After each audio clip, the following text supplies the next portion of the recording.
live in Duluth. The fight for the number 1 seed exists here today between the Harbor Monsters and the Lunkers. Riley Underwood alongside my partners Tom Stalker and Jenner Graff, and boy, are we lucky to be in store for such a good matchup today. Well, these two teams have had 2 weeks to prepare for this. They both had byes last week, and the Harbor Monsters have had this circled ever since their 62-45 loss to the Lunkers in Springfield, Missouri. Well, something's changed about that Ozarks Lunker squad. That's that they have a new quarterback, Tyler Kolka, at the helm.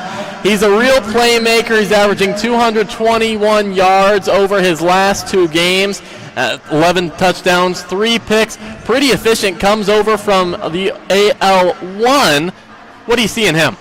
I mean, you saw Tyler Kolka light up the Harbor Monsters last time these two teams faced way back in Week 6.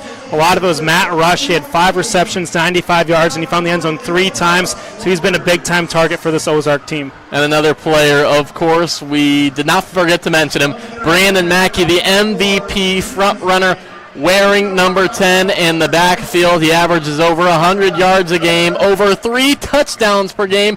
And in the last matchup between these two teams, he averaged over 6 yards a carry, 4 touchdowns on the ground alone. That cannot happen again if Duluth wants to win and get the home field advantage. Well, the question is, can the league's number 2 defense against the rush stop the league's number 1 rushing team? 918 yards rushing so far this year for the Lunkers, 2/3 of them produced by Brandon Mackey.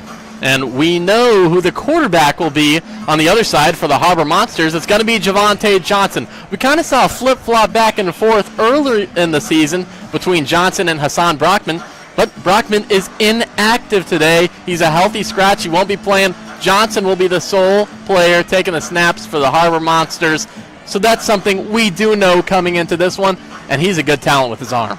Yeah, absolutely. Javante, he led the team last year to a championship, trying to do the same thing this season, and you just got to love what Tony O'Neill did, putting full confidence in his starting quarterback in Javante Johnson, and hopefully tonight he can try to flip the script from Week 6 and get a win here on his home turf. Now, this is the battle for the number 1 seed. If you win, you get home field advantage and get to host a playoff game next week. And if the Harbor Monsters want to do that, they better get it to their wide receivers. They have 2 of the best ones in the league. Jamal Couch and Dan Williams are 4th and 5th, respectively, in the league receiving totals. They're big players, and they're big receivers, too. Well, and the other thing is, I believe the Harbor Monsters are going to have to pick up their rushing game tonight. I think everybody knows about Williams and Jamal Couch, although Jamal Couch has carried the ball 9 times rushing and has 5 touchdowns already. How about efficiency? Yeah, he's a short yardage guy. But again, I think the rushing part of the Harbor Monsters offense is going to have to pick up tonight. And that's a curious point you bring up. The rushing game needs to improve for Duluth. Well, they don't have any active running backs on their roster because they've scratched Darius Morrison from their roster. They've scratched James Harden from the roster. Neither of them are going to play today. So who do they lean on? Maybe Jamal Couch in those short yardage situations, but I really wouldn't expect them to run too much throughout the rest of the field. Yeah, I wouldn't expect a lot of runs, but one guy who's going to be plugged back into the lineup is KJ Kevin Felder, back in the lineup for the Harbor Monsters. Such an electric player, dynamic with the football. If he gets it, he's got acceleration. He could really give this offense a new element. And another thing up front, Travis Whitlock is going to be at center for the Harbor Monsters. He was not in the game Week 6 as well. Now, before we get into the rest of this game, it's time to check out what happened last week. Now, both of these teams were on bye, but it's important to keep up with the rest of the league as well because major playoff implication, who wins today, Iowa or Hot Springs, St. Joseph or Eau Claire, all those games have massive seeding implications, but the teams today, they just want to win, and they know where they're going to be. Control your destiny. You can be the number 1 seed. So let's take a look at what happened last week in the Arena League.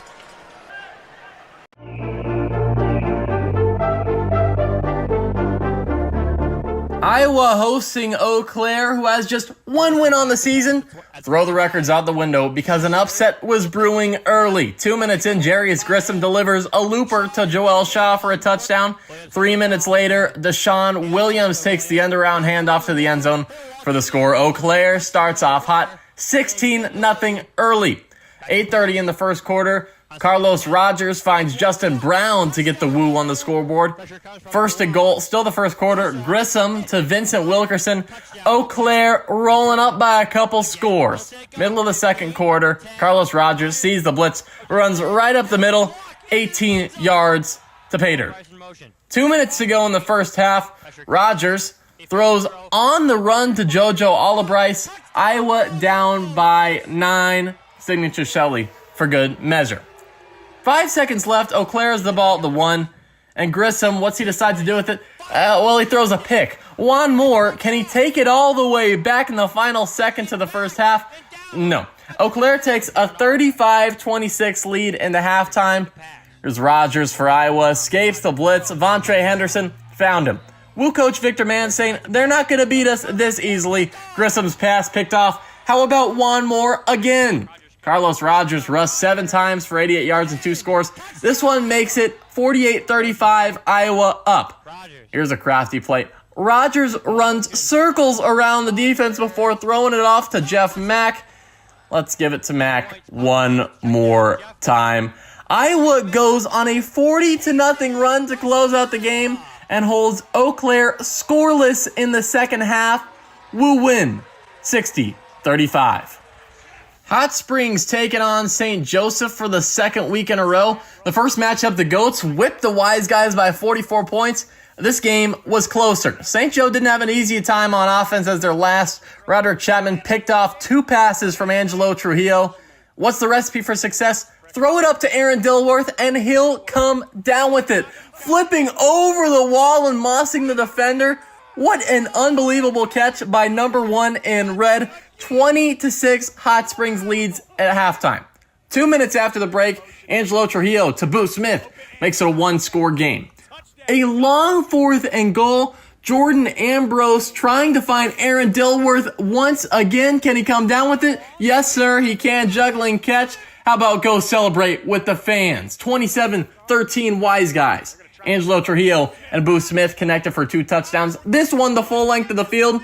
Let's go, a minute 30 left in the game. Hot Springs up 35-31. St. Joe with the ball on 4th and 5. Trujillo to Demarius Washington to take the 2-point lead. He says good night for his celebration. A little early? Not sure. Conversion attempt, though. DeWandre Crockett. Are you kidding me? One of the best catches you will ever see. Can he return it for 2 to tie it up? Pitch it back? No. 15 seconds left, 1st and goal for Hot Springs. Jordan Ambrose rolls out and finds Kyle Lester. Big fella touchdown. Puts Hot Springs up by 4. Crowds loving it. One final chance for St. Joe. Trujillo lobs it up, trying to find Washington once again. No can do. Pass batted down. Bones Bagante and the Wise Guys game plan to beat the Goats 41-37. Here's a look at your standings with 1 game remaining. Duluth, Ozarks, and Iowa have all clinched the Arena Mania playoffs. Duluth could be as high as 1, as low as 3. Ozarks could be as high as 1, as low as 4. Iowa could be anywhere between 2 and 4. Hot Springs still in the hunt. They could be as high as 2 if they win. If they lose, they could be out of the playoffs. St. Joseph trying to get a pretty difficult scenario to work, but in order for anything to happen for them, they need to win. And Eau Claire, sitting at 1-6, is the only team right now out of the playoffs. We had the full breakdown of every playoff scenario and implication on our social medias at the Arena League.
wow.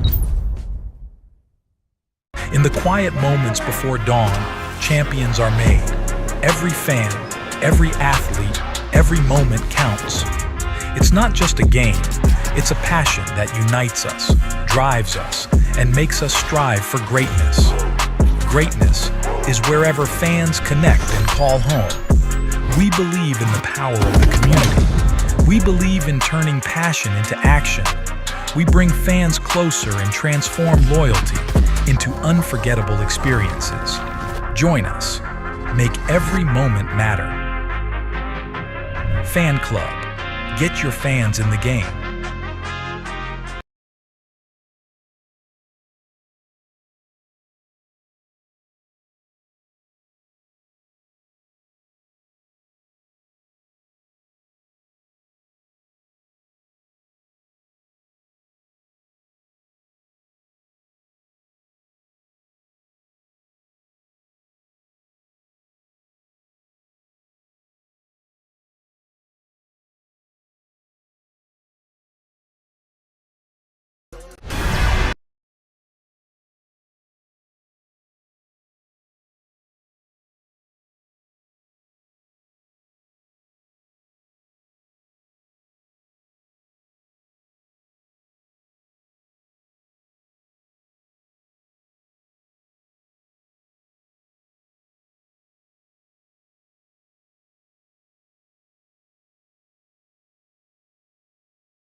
End zone, of course. If you can convert those extra points, that's going to be the biggest thing, I think, on the scoreboard tonight.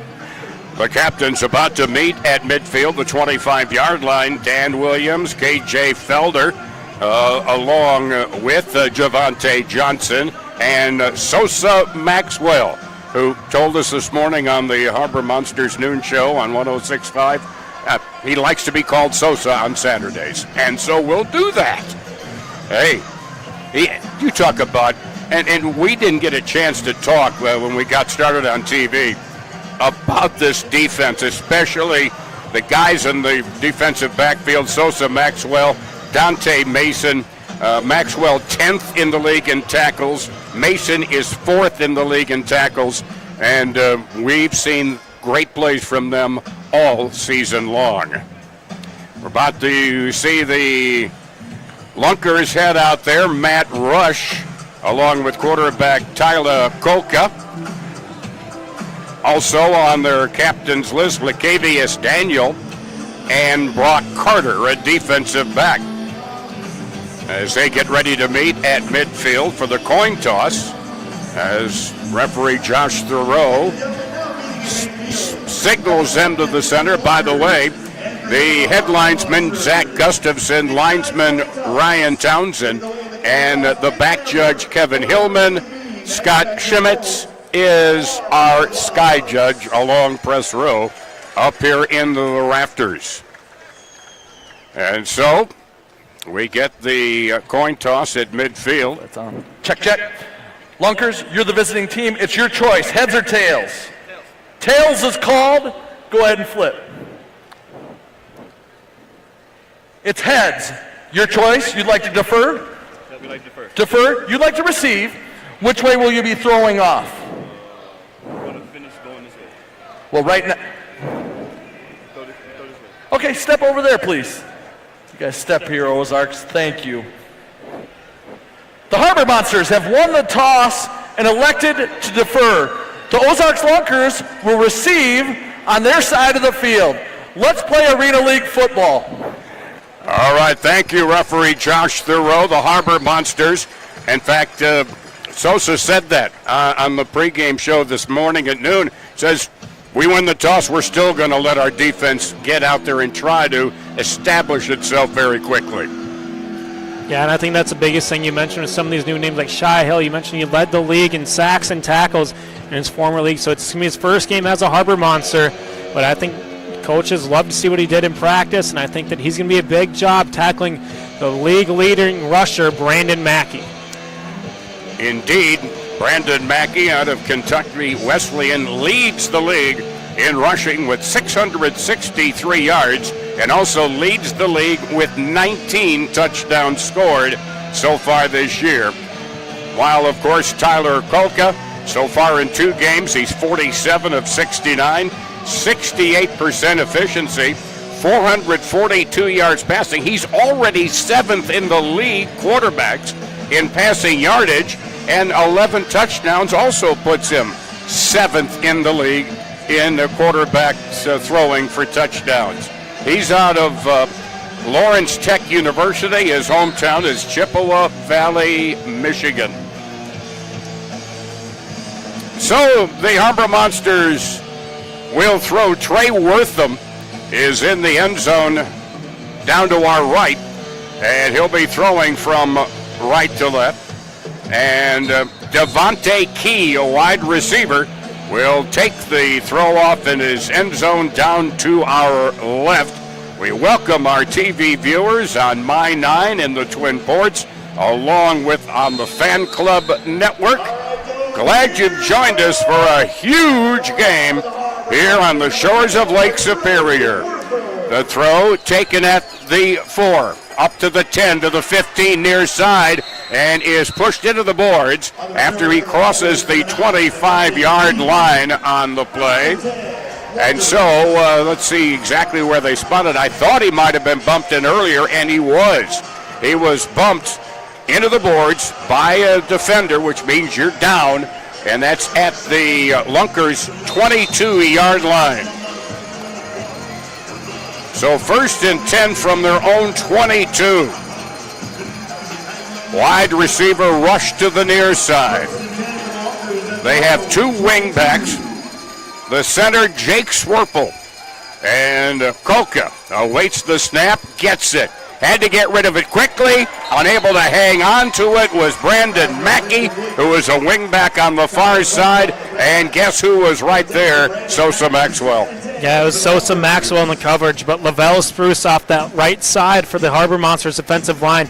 You mentioned it. They wanted a physical game up front. You got it right away. Kolka got hit a little bit after he released football, but this is for the 1 seed. It's going to be a little more physical tonight.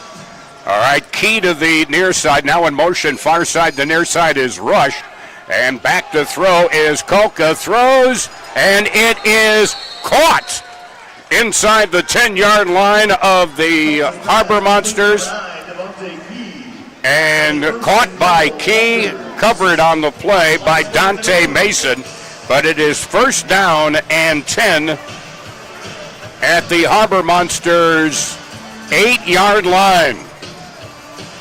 A 20-yard reception on the play. All right, Kolka with the running back rush. Now he goes in motion to the slot far side. Kolka, quick pass, hit immediately at the 8 by both the Harbor Monsters, Baron Mallory and Dante Mason. And doesn't look like they got maybe more than a yard. They do spot it at the 7, where it'll be 2nd and goal at the 7. You can already see early on, Kolka wants to get the ball up quickly. He did right there, but the Harbor Monsters did a great job rallying to the football and gang tackling. All right, now Mackey is off the left hip. He gets the handoff, starts right, cuts left, gets nothing. Stopped at the line of scrimmage. Michael Austin Fields was right there to greet him for no gain. It'll be 3rd and goal from the 7. Much better job already by Michael Austin Fields wrapping up and making sure he drives through the thighs and brings down Mackey, a really strong rusher. So it's 3rd down and goal. 2 wideouts far side. Now one of them in motion. That's Matt Rush, who had played quarterback for them early in the season. A fake toss, and Kolka is dropped down in the backfield by Shai Hill, and he forced the pass way off mark on the far side, and incomplete, and it'll be 4th down. Shai Hill already letting his presence being felt. They tried having the running back, Brandon Mackey, blocking him, but I'll take that matchup if you're the Harbor Monsters all game long. So here we go on 4th and goal for the Lunkers from Ozarks country. There's Kolka looking left, and he is sacked on the play. Shai Hill, who led Arena League 1 in sacks, gets his first as a Harbor Monster. And the ball goes over on downs. The Harbor Monsters get it offensively. Yeah, we knew there was going to be no secret what the Harbor Monsters wanted to do is get pressure on Kolka early and often. And Shai Hill, back-to-back plays in the backfield, and that one he brought down Kolka for the huge sack on 4th down. And so far, defensively, exactly what defensive coordinator and head coach Tony O'Neill wanted from his team. Now from their own 13, it's 1st down and 10. Javante sends a man in motion. That's Kevin Felder. And a quick out pass just behind Jamal Couch, as Couch was on the near side as a wideout. Incomplete, brings up a 2nd and 10. So defensively, the job got done on the Ozarks' first drive. Now let's see what the Monsters can do offensively. Wide out near side and a man in motion to the slot near side. As Javante throws, caught on the near boards by Williams at the Harbor Monster 24-yard line. A pickup of 11, and that's a Big Apple Bagels 1st down. Well, it was pick your poison right there for Javante Johnson. He had Jamal Couch and Dan Williams. Went to the threat right there. Dan Williams made the grab for an easy 1st down. So just a yard shy of midfield. 1st and 10, Monsters at their own 24-yard line. Man in motion, circling, now a handoff. This the jet sweep to the near side. Down the near boards goes Couch, and he is ruled down at the 16-yard line, down into the boards on contact. A pickup of 8 as Jamal Couch. It's enough for a 1st down, and he does it on the jet sweep. Yeah, usually a goal line package we see there with the Jamal Couch rush, but with neither James Harden or Darius Morrison in the lineup tonight, got to switch things up, and it was a great rush right there for Jamal Couch. Another Big Apple Bagel 1st down. It was an 11-yard run by Couch, and it's down at the 16-yard line of the Lunkers. Yo-yo motion near side, KJ Felder. Now scrambling to the far side, KJ throws. Felder, it goes through his hands. He was open in the end zone. He found a seam between Brock Carter and Lakevius Daniel, but it slips through his fingers. Yeah, it was just a good improvisation right there by Felder. He found the weak seam in the defense. Javante did a great job hitting him in the hands, just maybe you heard footsteps, saw the boards coming, but now second down coming up. 2nd and 10 from the Lunkers 16-yard line. No score. 9:05 to go first quarter. Javante passes, completes it far side. Ladarius McAllister, the Mac attack, takes it along the far boards and is down close to the 6-yard line. Looks like they'll spot it at the 7, which is a pickup of 9, and it'll be 3rd and 1.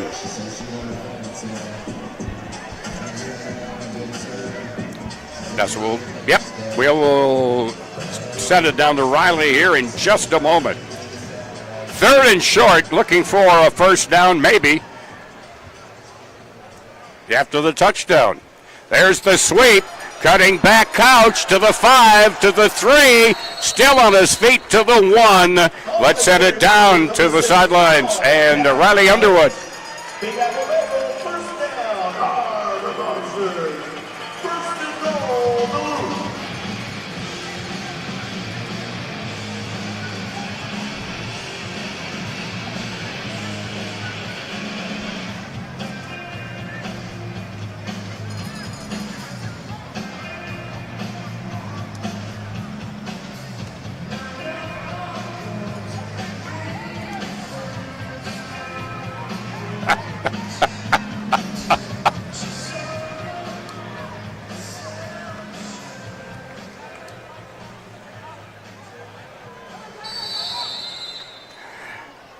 There is a flag on the play. Preliminary signal delay of game. Prior to the delay of game, timeout, Harbor Monsters. Okay. Their first timeout of the first half. They save that penalty. They get the timeout. Their first of 3, 30-second timeout with the ball at the 2-yard line, and it's first down and goal. I'll tell you what, that music worked. It was putting me to sleep up here, which is sometimes not difficult, I promise you. Yeah, and you can call it gamesmanship or whatever you'd like to call it, but I love what the Harbor Monsters did right there. If you're going to give it to us, we're going to give it right back to you as you take the long drive up here to Duluth. And I love the tactic by our DJ here in-house. All right, so from the 2-yard line, first and goal. And again, they got the timeout in. Now the snap back, Javante, quick pitch over to Couch. Couch is in for the touchdown. Touchdown, Harbor Monster, but a penalty marker is down. I was about to say, Couch with his 11th rushing attempt of the year, about to get his 6th touchdown. Maybe that's still coming.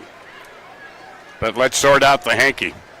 There were a ton of penalties when these two teams played in Springfield Mall.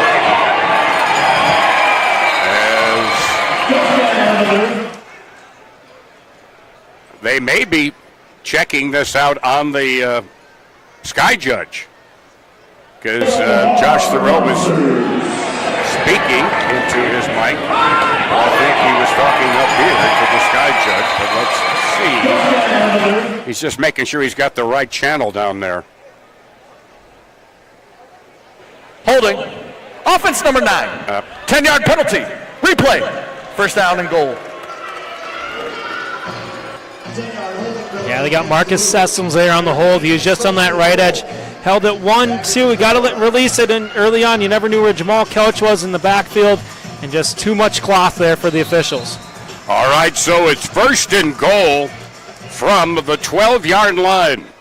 Javante hands to Couch. Sidesteps one tackler. Drives through another would-be tackler. Inside the 10.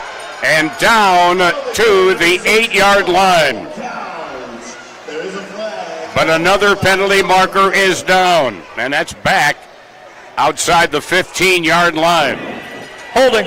Offense number 9. Oh, boy. 10-yard penalty. Replay. First down. Back-to-back holding calls.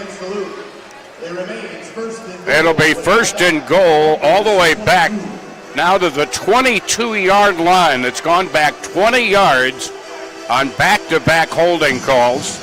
It's first and goal, however, from the 22.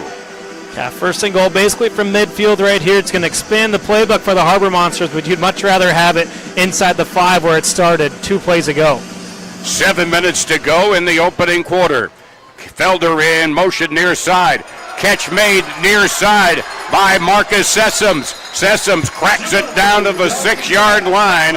He picks up 16, and the workman-like utility player, Marcus Sessoms, gets it back in the shadow of the end zone, although it doesn't really cast a shadow. I don't know why I'd say that. Well, yeah, Sessoms looks a lot more comfortable rather than snapping the football, but catching and running with it, and that was a good gain there and a good block downfield by Dan Williams as well.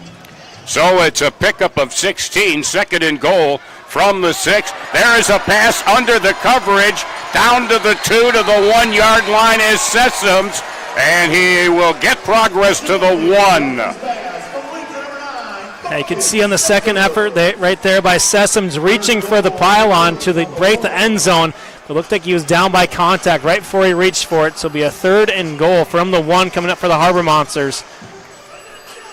10th play, including the 2 holding penalties of this drive.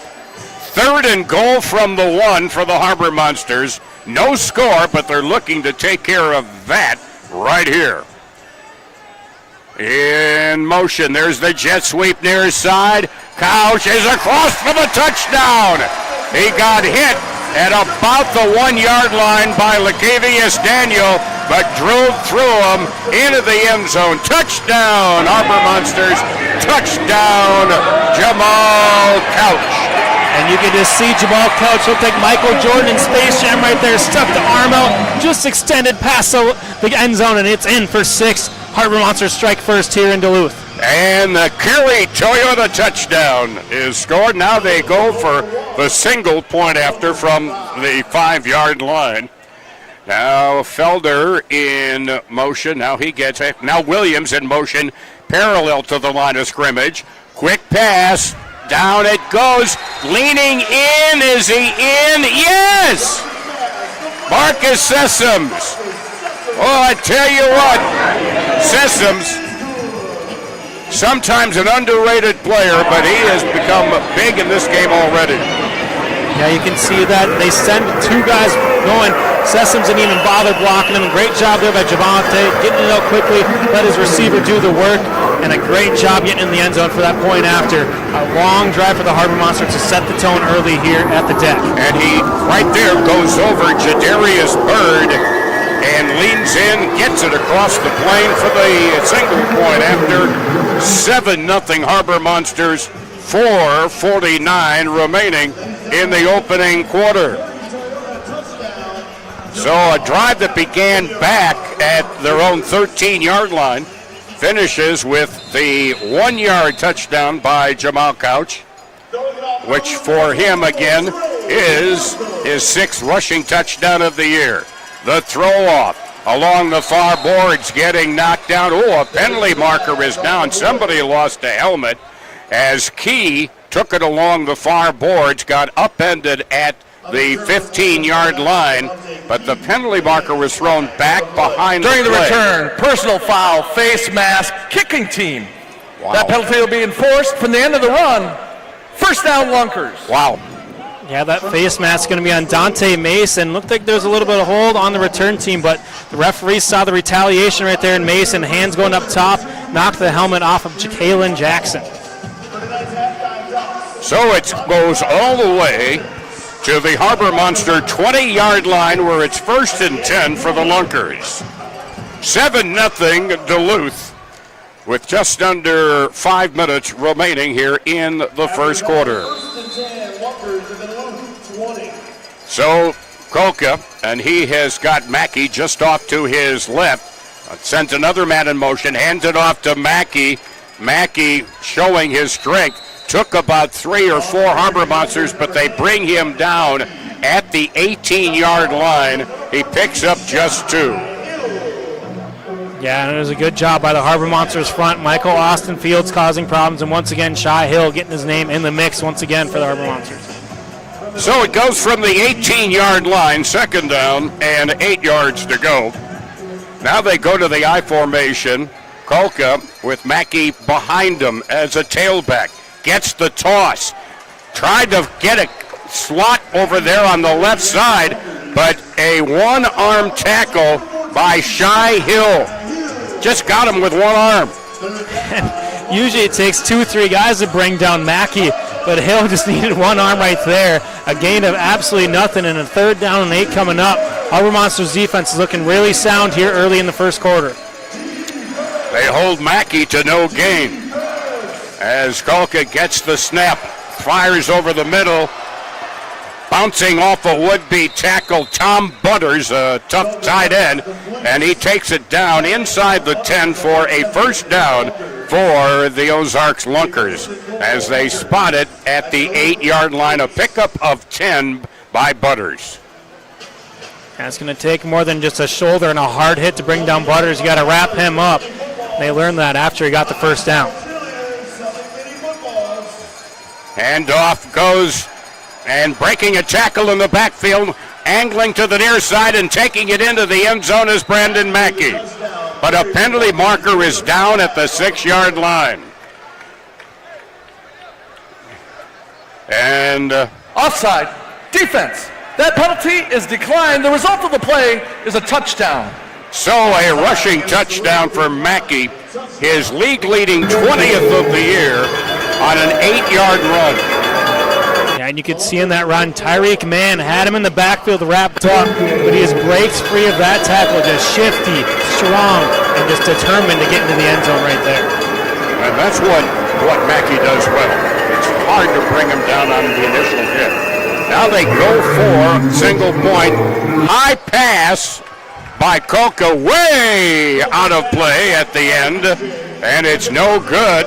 And so it's a 1-point lead for Duluth. They almost took out the DJ at the end of the field. 2:23 left to go first quarter. Harbor Monsters lead 7-6 here in Duluth. Big call there, the face mask on the return.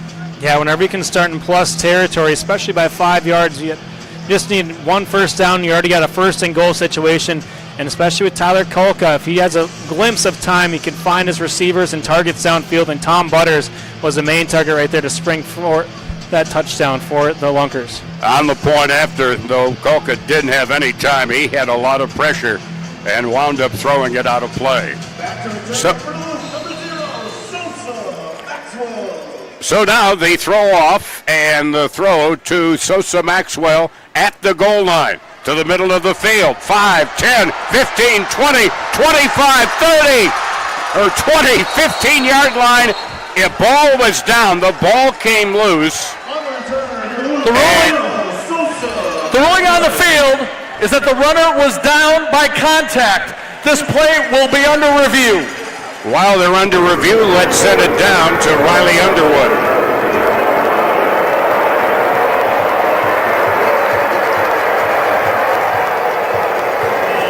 As you can watch on our replay,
After further review, the ruling on the field is overturned. The replay was a fumble. It was immediately recovered by the Lunkers, at the 10-yard line. They'll take over, first down. So it is ruled a fumble on the play, and the Lunkers will take it 1st and 10 at their own 10-yard line. Well, the turnovers and whoever's got the most possessions in this game is going to be huge. Harbor Monsters have the first one right there, and Sosa Maxwell carried that thing a little too loose right there as he went down. Thought of the turf knocked it loose, but no, it was a clean play. No forearms or anything were down. All right, so Kolka sends a man in motion. That's Bird. And we got a snap, and we got finger pointing and a penalty marker thrown. Illegal procedure is the initial indication. Full start. Offense, number 20. 5-yard penalty. First down.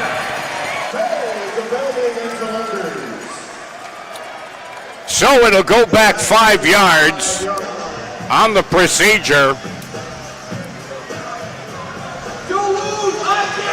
1st and 15 back at the 5-yard line.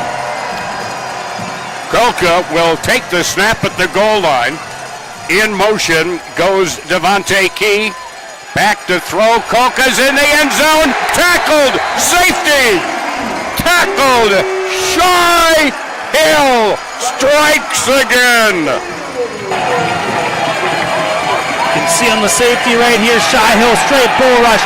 Brandon Mackey won't be able to block him and breaks him down for the sack in the end zone for his safety. The defense comes through huge for the Harbor Monsters. Special teams right there on the turnover, and a big-time stand right there for the Harbor Monsters defense. Well, and that's what I talked with Tony O'Neill about on the radio show this morning, is how many times the defense has come away scoring points for the Harbor Monsters this season.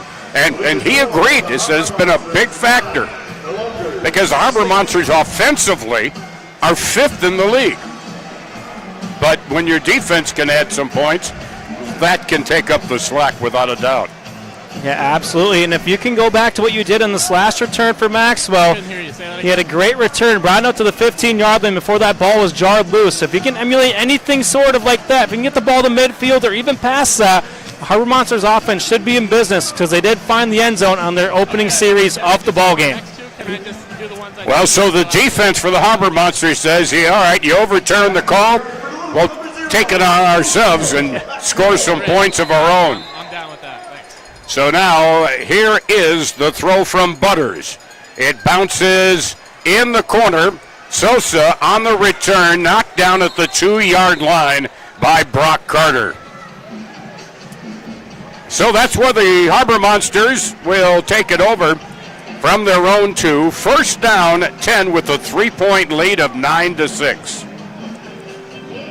And I know it's only his first game as a Harbor Monsters wearing that blue and yellow, but Shy Hill's made a major impact in this game, and he's had a huge, if he can continue to do that, get pressure on Kolka, make things tough for him, Harbor Monsters should have a good job in the secondary as long as you can cover their defense or their wide receivers as well downfield. Unofficially, 2 sacks, 1 TFL, and we're not through the first quarter.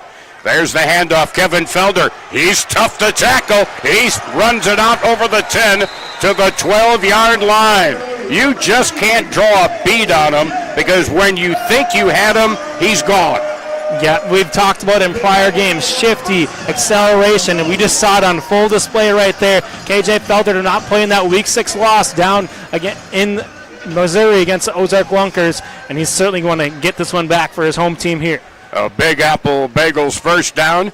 There's the handoff to KJ, sweeping to the near side, trying to break a tackle. Finally, the rest of the cavalry for the Ozarks comes up to help and brings them down at about the 13 or 14-yard line. Call it the 14, a pickup of a yard for KJ. Second down and 9 now from the Harbor Monsters 14-yard line. As Javante wide out near side and getting ready to run to the slot is Jamal Couch. That's the end of the first quarter. First quarter has come to an end here in Duluth. At the end of the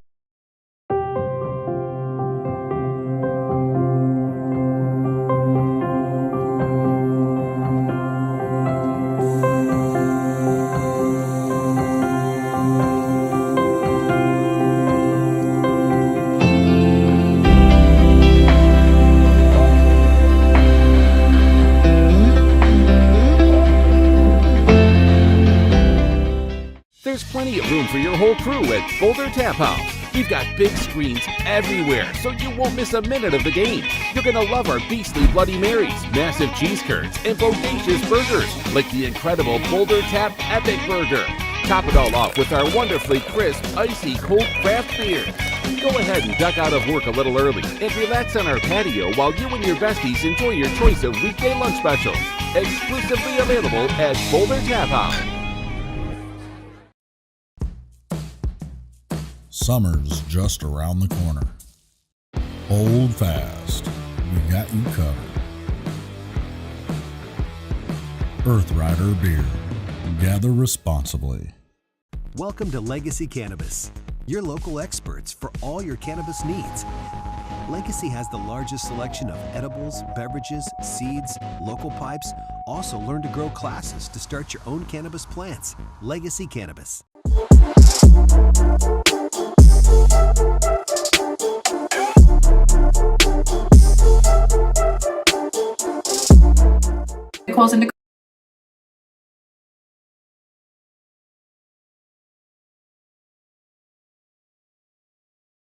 Integrative Healing, we help athletes, parents, professionals, everyone recover, relax, and recharge. From massage and breathwork, yoga to mental health therapy, we've got your back. Nicole's Integrative Healing, now serving Duluth and surrounding areas. Book your session today at nicolesintegrativehealing.com or find us on Facebook and Instagram.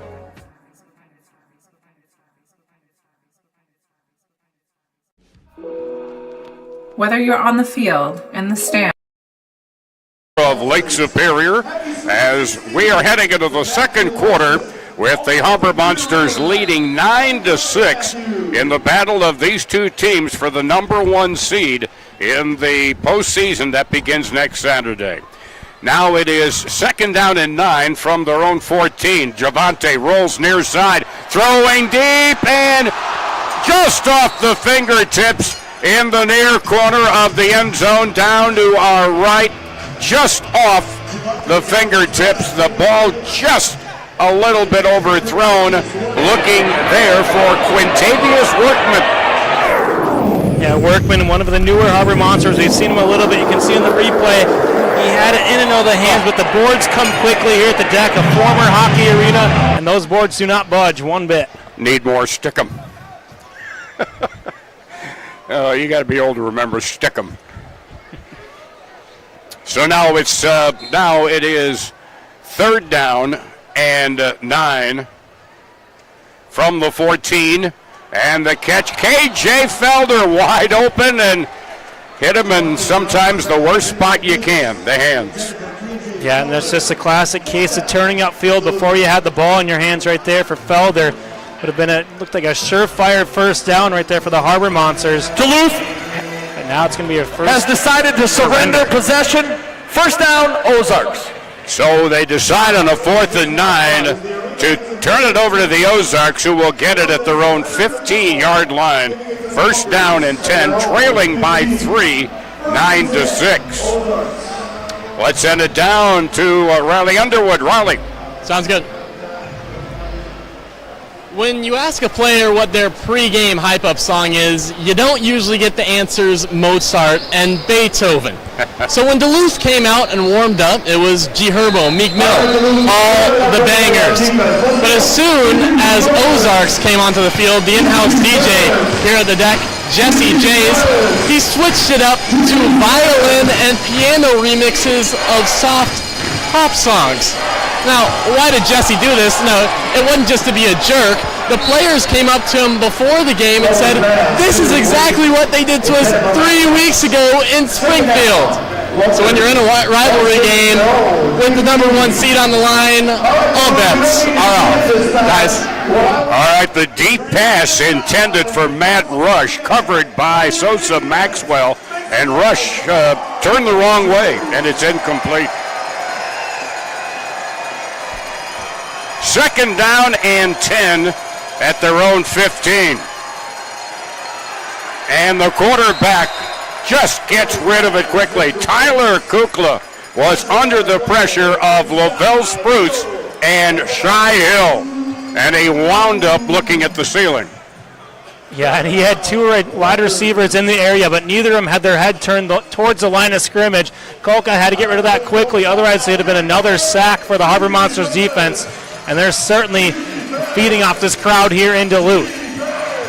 Well, there's no question about the arm of Kukla, but his mobility, he's not known as a very mobile quarterback.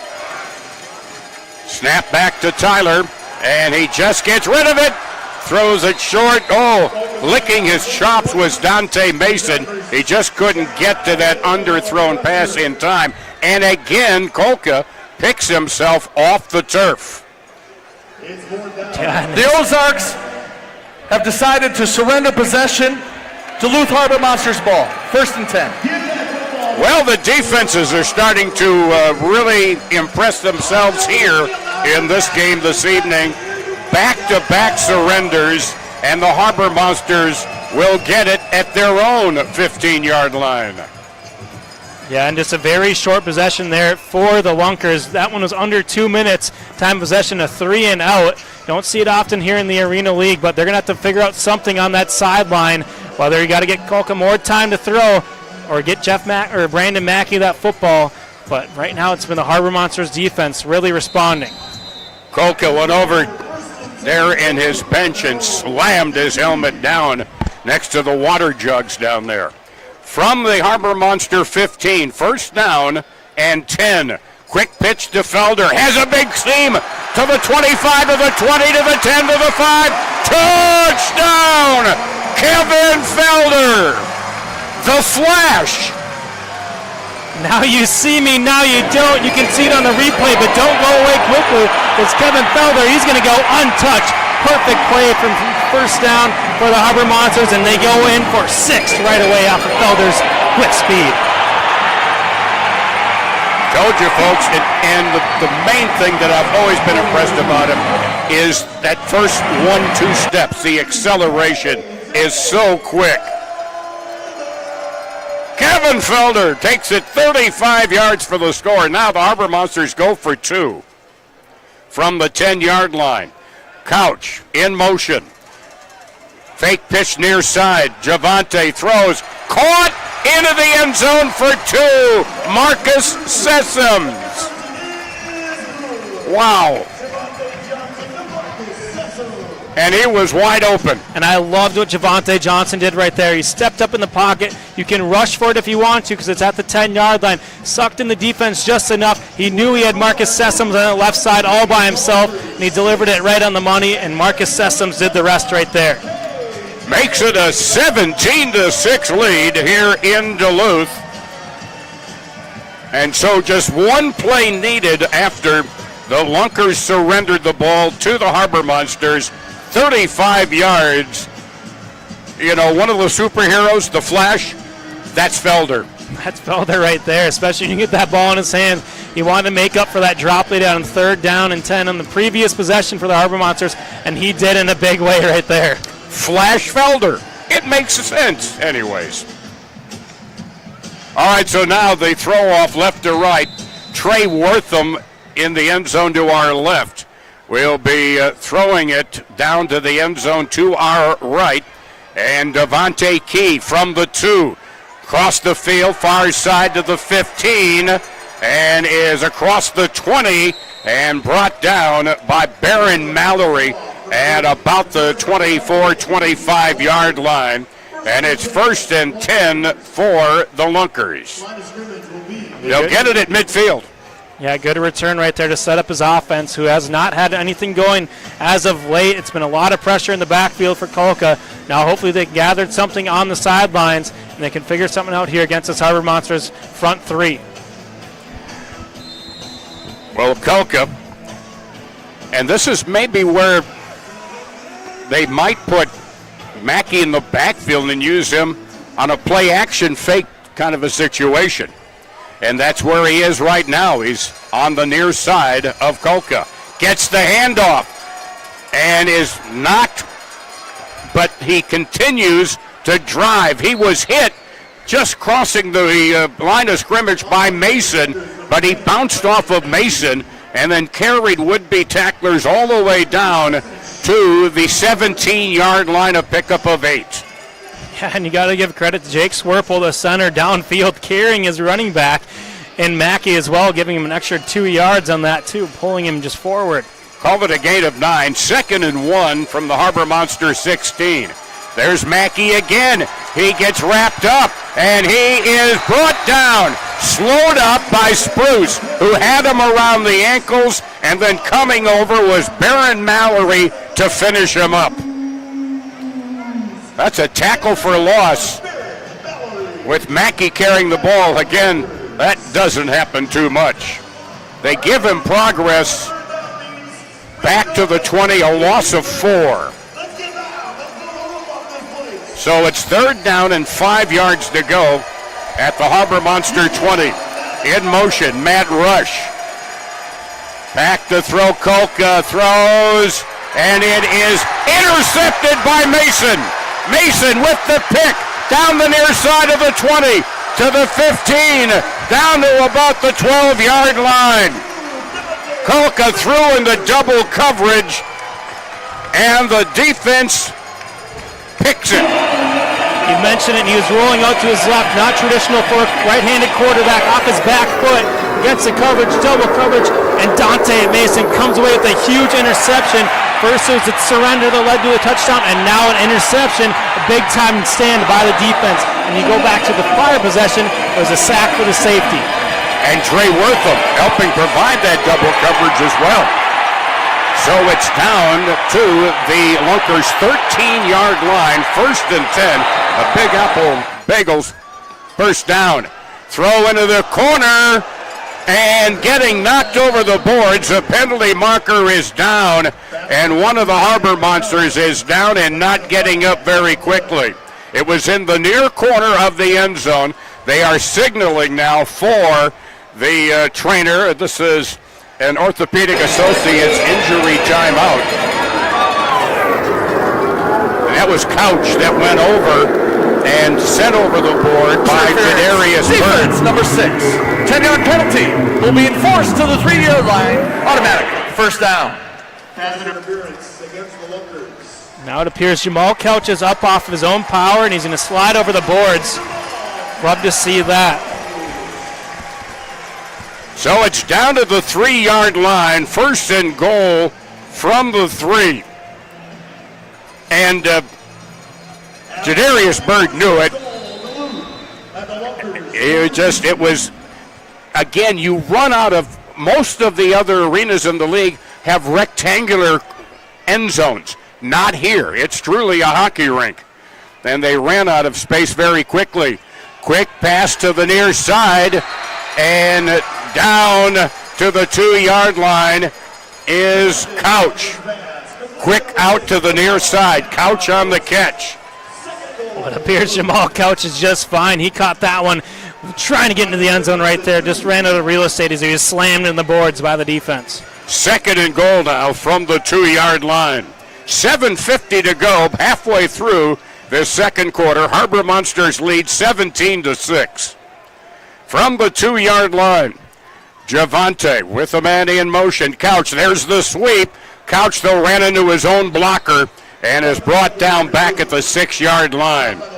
Yeah, it was Daniel Charles, number 21 for the Lunkers, who blew that play up as he picks his helmet off the turf. But he did much more than that when just lose his helmet, blew the play up and let his guys rally to the football. Couch had nowhere to go but backwards.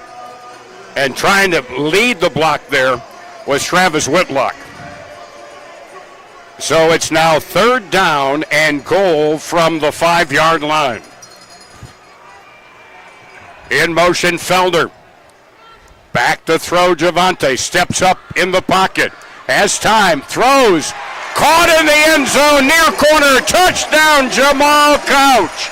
Touchdown, Harbor Monsters. What seemed like a broken play. It's going to be tough to cover for 4 or 5, 6 seconds. It seemed like Javante is looking, finding, and finally finds Couch in the end zone for the 5-yard score. He threw a laser right there to Jamal Couch because that's all the room he had to kind of squeeze that throw in there, and he let one go. So 5-yard touchdown reception by Couch. And now they go for 1 point from the 5-yard line. Throw, diving catch, no good. The diving catch actually happened outside the goal line, right along the near side of the boards, looking for Ladarius McAllister. So it's no good. 6 minutes, 15 seconds to go. Second quarter, 23-6 lead. Let's go down to Riley.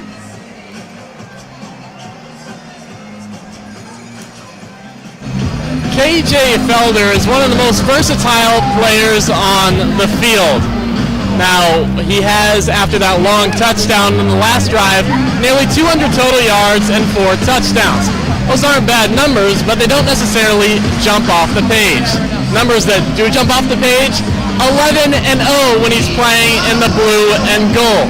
Now, the Goats picked him up last year at the beginning of the season, and then they cut him. So Duluth decided they needed a playmaker, so they signed him mid-season. They were going through a bit of a slump, and then they rode him the rest of the way to a championship victory. So the games that he hasn't played this year, the Harbor Monsters have lost healthy scratches. They weren't going to make that mistake again. I talked to General Manager Steve Walters before the game. He said that Felder is like their lucky rabbit's foot. Now going 11-0, I don't know how much luck that is more than the numbers proving themselves, guys. And right on cue there, Riley. KJ makes the tackle on the return by Devontae Key, who is brought down at the 22-yard line, their own 22-yard line. 1st and 10 for the Ozarks Lunkers at their own 22. 6:01 to go, second quarter. So it's 1st and 10 out near midfield for Ozarks. Tyler Kolka with Mackey just off to his left side. Hands off to Mackey, starts up the middle, cuts to the near side, breaks a tackle at the 25, and finally brought down at the 21-yard line by Lavelle Spruce. Boy, does he have some great moves, does Brandon Mackey. Yeah, just when you think you have him in your grasp, he makes one cut and he's gone. You got to really rally to the football as soon as he gets that in the backfield. So a pickup on the play of 7 yards. Quick pass, caught near side. Breaking a tackle is Key as he's finally brought down from the near side by Shai Hill at the Harbor Monster 15-yard line. A pickup there of 6 and enough for a first down. 1st and 10 for Ozarks at the 16 of the Harbor Monsters. 4:53 to go in the first half, 23-6 Duluth. And there is Mackey again. And he is slowed up for maybe a yard gain. Tackled on the play by Tyrick Mann and Dante Mason. And they're doing exactly what you and I figured they would do. Let's not work on the passing play. Let's go ahead and see what Mackey can do. Yeah, and you did a great job there by Shai Hill. He took away the outside contain and let his middle linebacker kind of rover position and Dante Mason make the play. It's 2nd down and 9. Timeout, Harbor Monsters. That's their second. Their second timeout of the first half. Second timeout for Duluth. Thank you, referee Josh Thoreau. It is a 23-6 lead. And one of the things that Duluth learned very quickly in Springfield, Missouri was, and unfortunately a hard lesson to learn, when you hit Brandon Mackey, you better wrap him up or get some help. Yeah, and I think it could be a tale of both. Wrap him up and get help, because you've seen him break 1 to 2, 3 tackles at times, and it takes a lot of guys to bring him down. But as we look down to Springfield, it's a 6-6 ball game with 5 minutes and 25 seconds to go. Everything's all tied up between Iowa and Springfield. Or Hot Springs, excuse me. Spring, that's all right. There's a spring in there somewhere. By the way, Brandon Mackey out of Kentucky Wesleyan.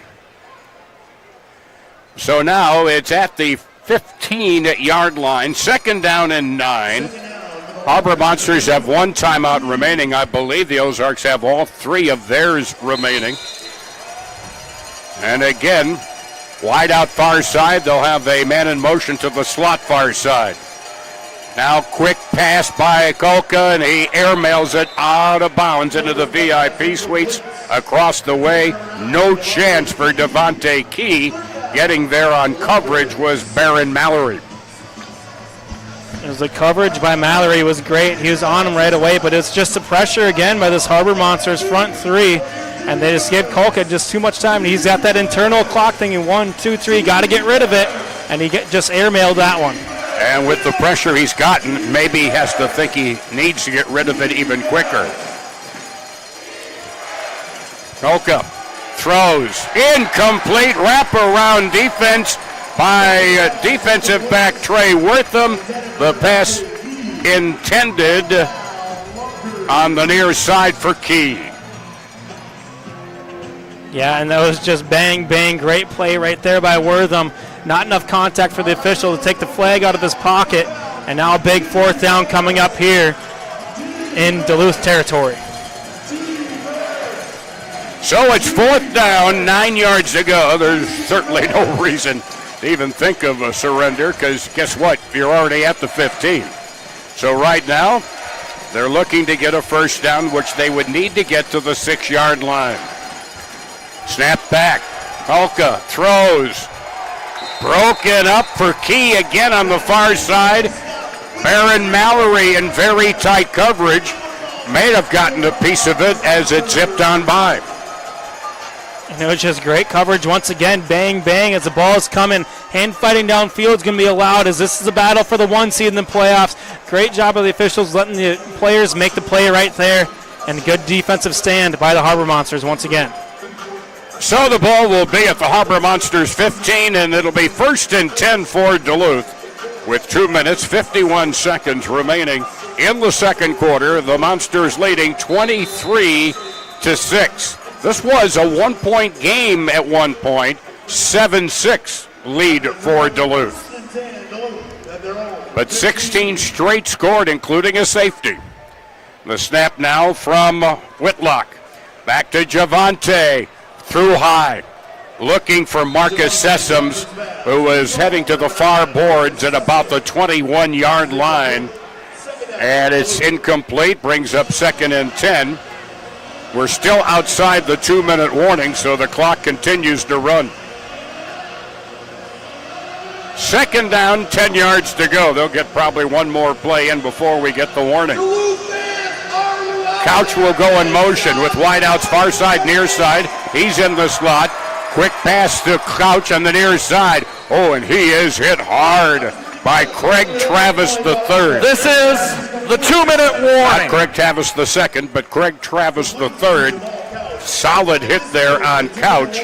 Out to the 24-yard line, a pickup of 9, setting up a 3rd and 1, and we're at the 2-minute warning. 1:59 to go here in the second quarter, 23-6. We will take a time.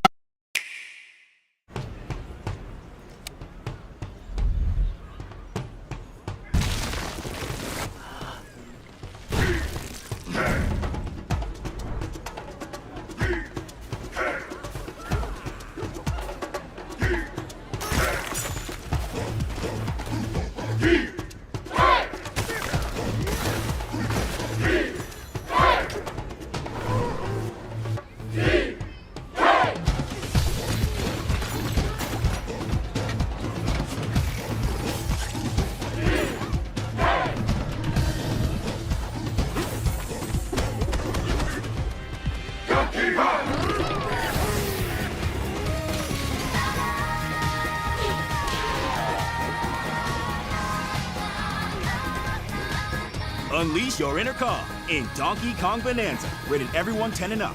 Only on Nintendo Switch 2. Welcome to the Arena League, where it pays to be a loyal fan.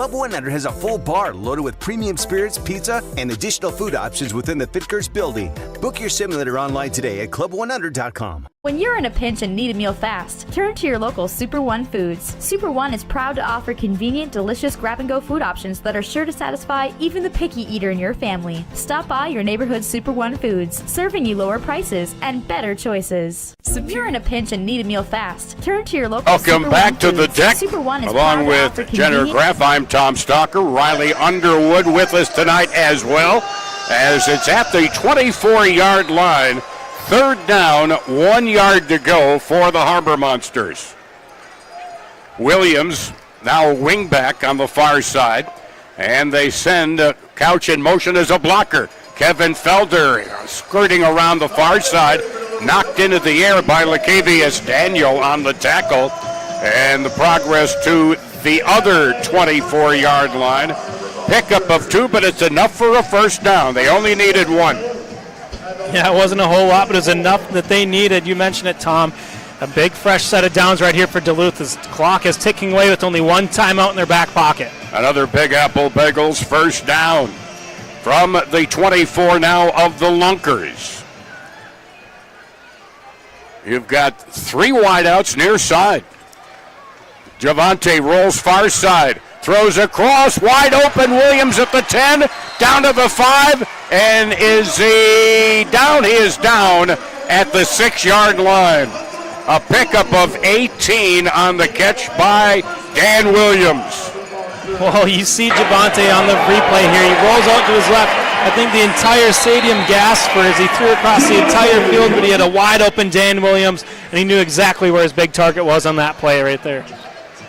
So after the 18-yard catch, it's first and goal from the 6-yard line with 1:10 to go in the second quarter.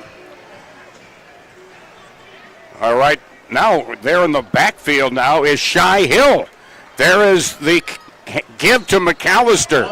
Angles through the right side. Gets down to about the 2-yard line, tackled by Craig Travis III. Call it officially the 3, a pickup of 3. We've seen it on the offensive and now defensive and now offensive side. Shai Hill just loves to move bodies. And the hand off the Couch, straight ahead. He's into the end zone. Touchdown, Harbor Monsters. Touchdown, second of the night for Jamal Couch. He gets his 7th rushing touchdown of the year and his 15th touchdown overall offensively. Usually your running backs aren't 6'5", 6'6", but Jamal Couch, doesn't matter. His number is called, and he finds 6, just like his jersey number right there. His 3rd score overall on the night, 2nd rushing touchdown for Couch. And from the 5, the Monsters will go for a single point after. Leading 29-6. And Couch comes on and gets the play. 3 wideouts far side for the Monsters. And in motion to the near side. Javante rolls out of pressure well to the far side. Throws into the end zone for the conversion. Marcus Sessoms. Mr. Point after.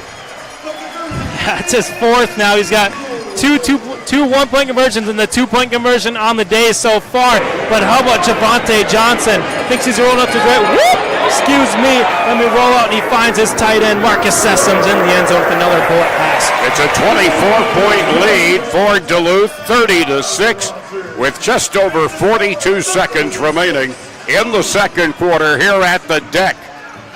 And this crowd, a good crowd on hand, has had a lot to cheer about this evening for the Harbor Monsters, especially defensively. So now we'll get a throw off, and the Lunkers will have a quick chance to get some points on the board.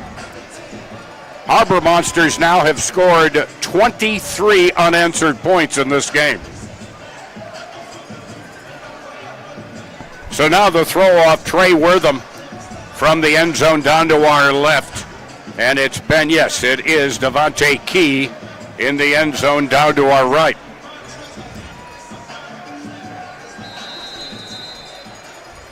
And the signal. Trey gets the signal and lets it fly. Key Grabs it at the 2, towards the middle of the field to the 5. Slips, kept his balance across the 10 to the 13-yard line. Tackled on the play by Dante Mason, who overall came into this game tonight 4th in the league with 44 total tackles, and he certainly has added to that this evening. And it was just a great job there by Mason, sticking with the play. He looped around the initial blocker, and the slip by Key gave him just enough time to wrap him up, get the tackle behind the 15-yard line. Just over 30 seconds to play in this first half. Lunkers from their 13, first down and 10. Man in motion, slot far side, a penalty marker thrown, and Harbor Monsters might be offside. Shea Hill was in there awfully quickly. Offside. Defensive. Yep. 5-yard penalty. First down. So it's still first down, but 1st and 5 now up at the 18-yard line of the Lunkers. 34.7 seconds remaining in the second quarter. So from the 18, 1st and 5. Kolka looks at his play chart. He's got Mackey to his right, now in motion rush, circling to the far side. There is the pass, deflected, and is the deflection caught? No. Key thought he might have got it just before it hit the turf, but he did not. It was deflected over on the far side. Yeah, and with the incompletion under 2 minutes, the clock will stop. But you can see right here, the pass was tipped near the line of scrimmage, and Key could not get his hands underneath that one. And that'll help the Harbor Monsters catch their breath defensively. Now they run out of an I formation. Wideouts left and right. Now in motion goes Rush. Play action fake. A lateral to Rush. Throws and overthrows. Not even close to the veteran Tom Butters. And incomplete, stopping the clock with just under 23 seconds remaining. A little backwards pass. There is truly no the word lateral in the football rules, but sometimes old habits are tough to break. But that's what it was, a backwards pass. And then they looked to pick up Butters, but could not connect with him. 3rd and 5 from the 18. Low snap. Handoff, Mackey. Look out, he's got a first down. Bounces off a tackle, is finally wrestled to the ground at the 19-yard line by Dante Mason. And we're getting a little pushing and shoving right here. First down for the Lunkers. Timeout, Ozarks. Ozarks takes a timeout of the first half. As they get this will be a first down. 30-second timeout. And it will be all the way to the 19-yard line. A 13-yard run by Mackey. Yeah, we can just see Mackey, just a tough back to bring down right there.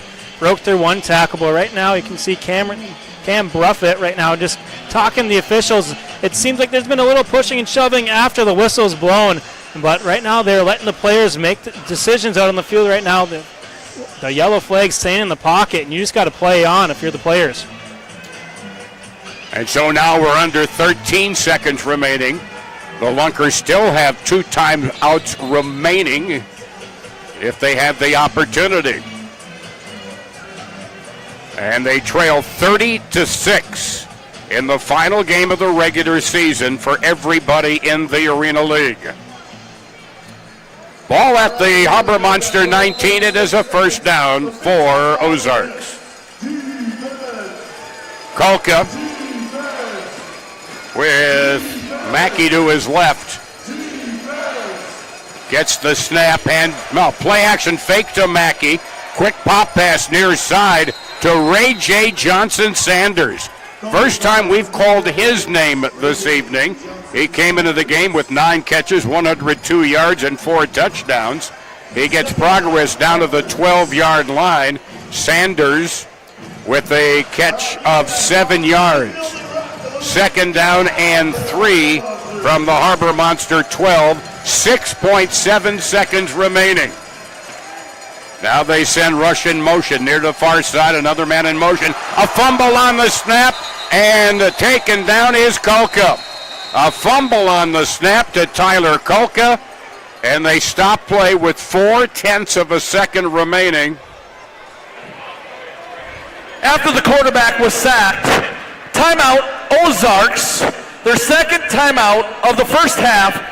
Game clock operator, please put 2.0 seconds on the clock. All righty. Thank you. So they will add some time onto the game clock here at the deck. The bad snap nearly coughed up by Tyler Kulka, but he was able to cover it up. And they have it with 2 seconds remaining, and they have 1 timeout remaining, just for the record. So the Harbor Monsters so far doing exactly what I believe their game plan has been. Yeah.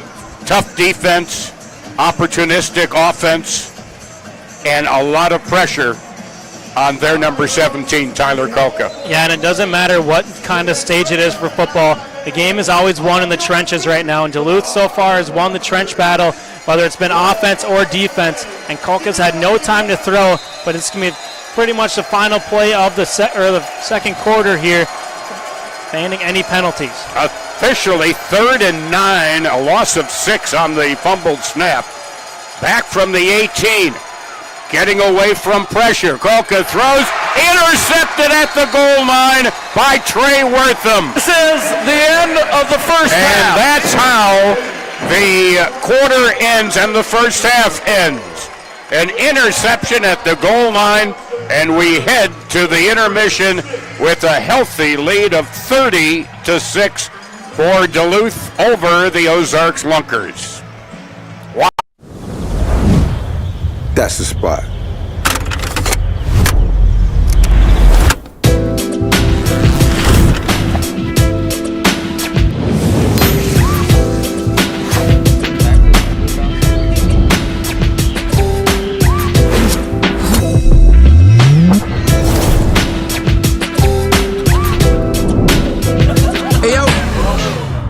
A pizza for happy campers?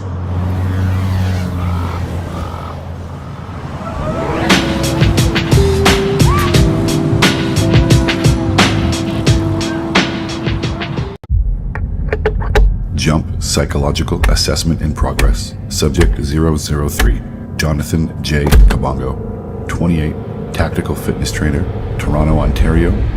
Confirmed. What will follow is some simple word association. For example, I might say strength, and you might say rest.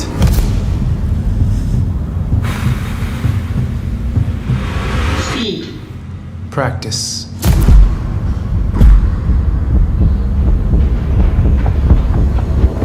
Defeat. Unbannable. Clever. Pressure. Peace. Greatness.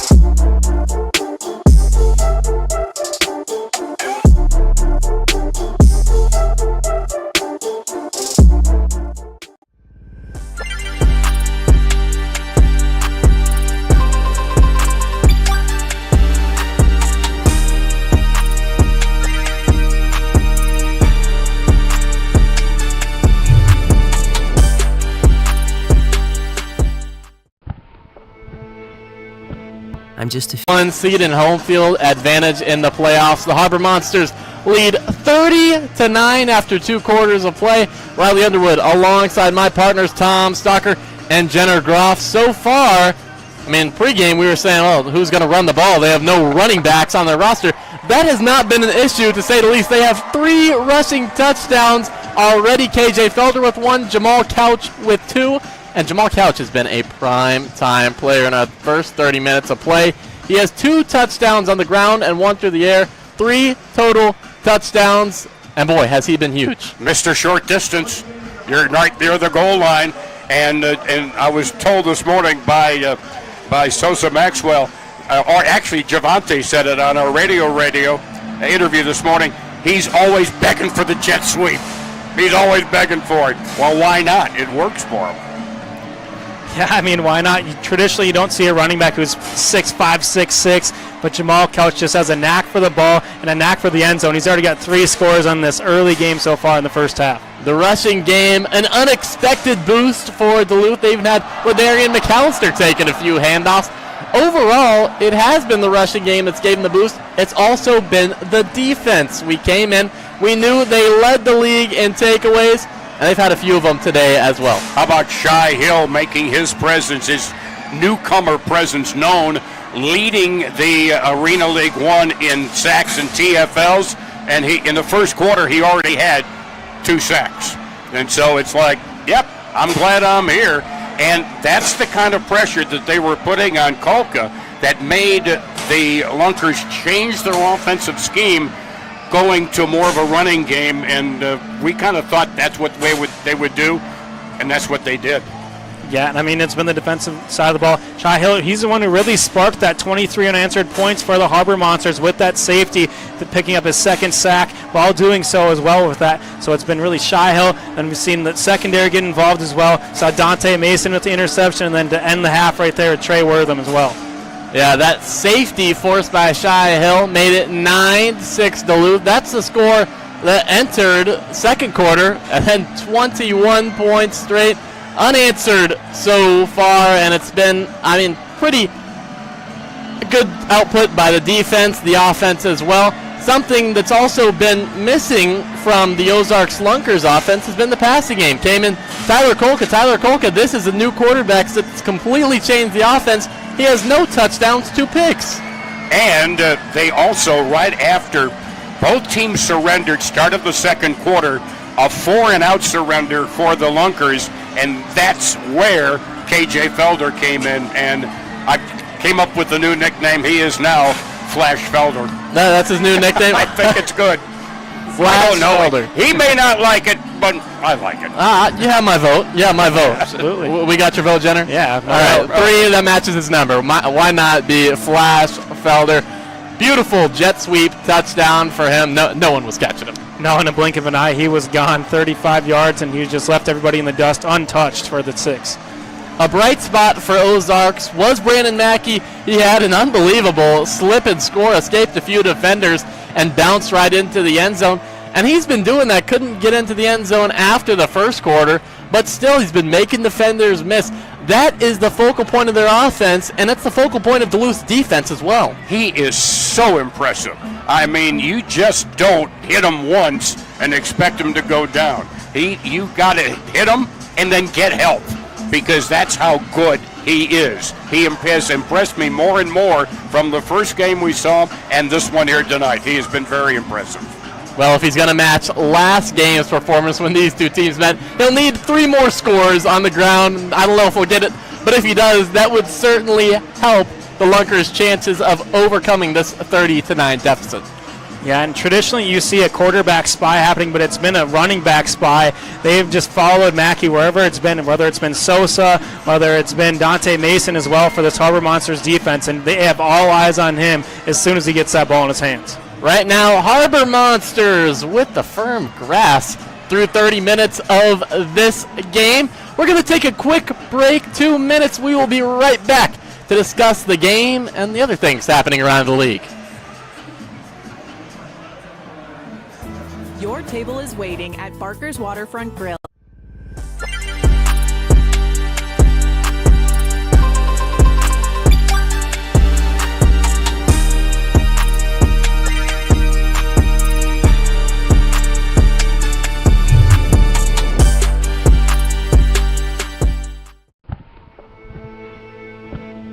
I am so thankful for Dr. Schnell at Orthopedic Associates. I'm just a few months post-ankle surgery. Now I am able to lightly jog and even run short distances all without pain. I never thought I would be able to do this again without consequence. I feel like I got my life back. I would recommend her to anyone dealing with foot pain.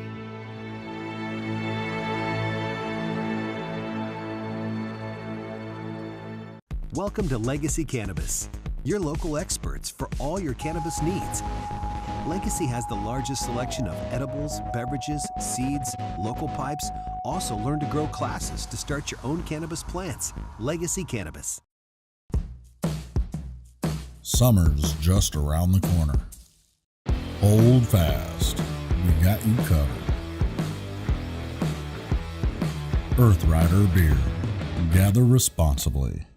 There's plenty of room for your whole crew at Boulder Tap House. We've got big screens everywhere, so you won't miss a minute of the game. You're gonna love our beastly Bloody Marys, massive cheese curds, and bodacious burgers, like the incredible Boulder Tap Epic Burger.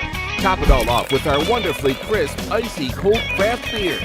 Go ahead and duck out of work a little early and relax on our patio while you and your besties enjoy your choice of weekday lunch specials. Exclusively available at Boulder Tap House.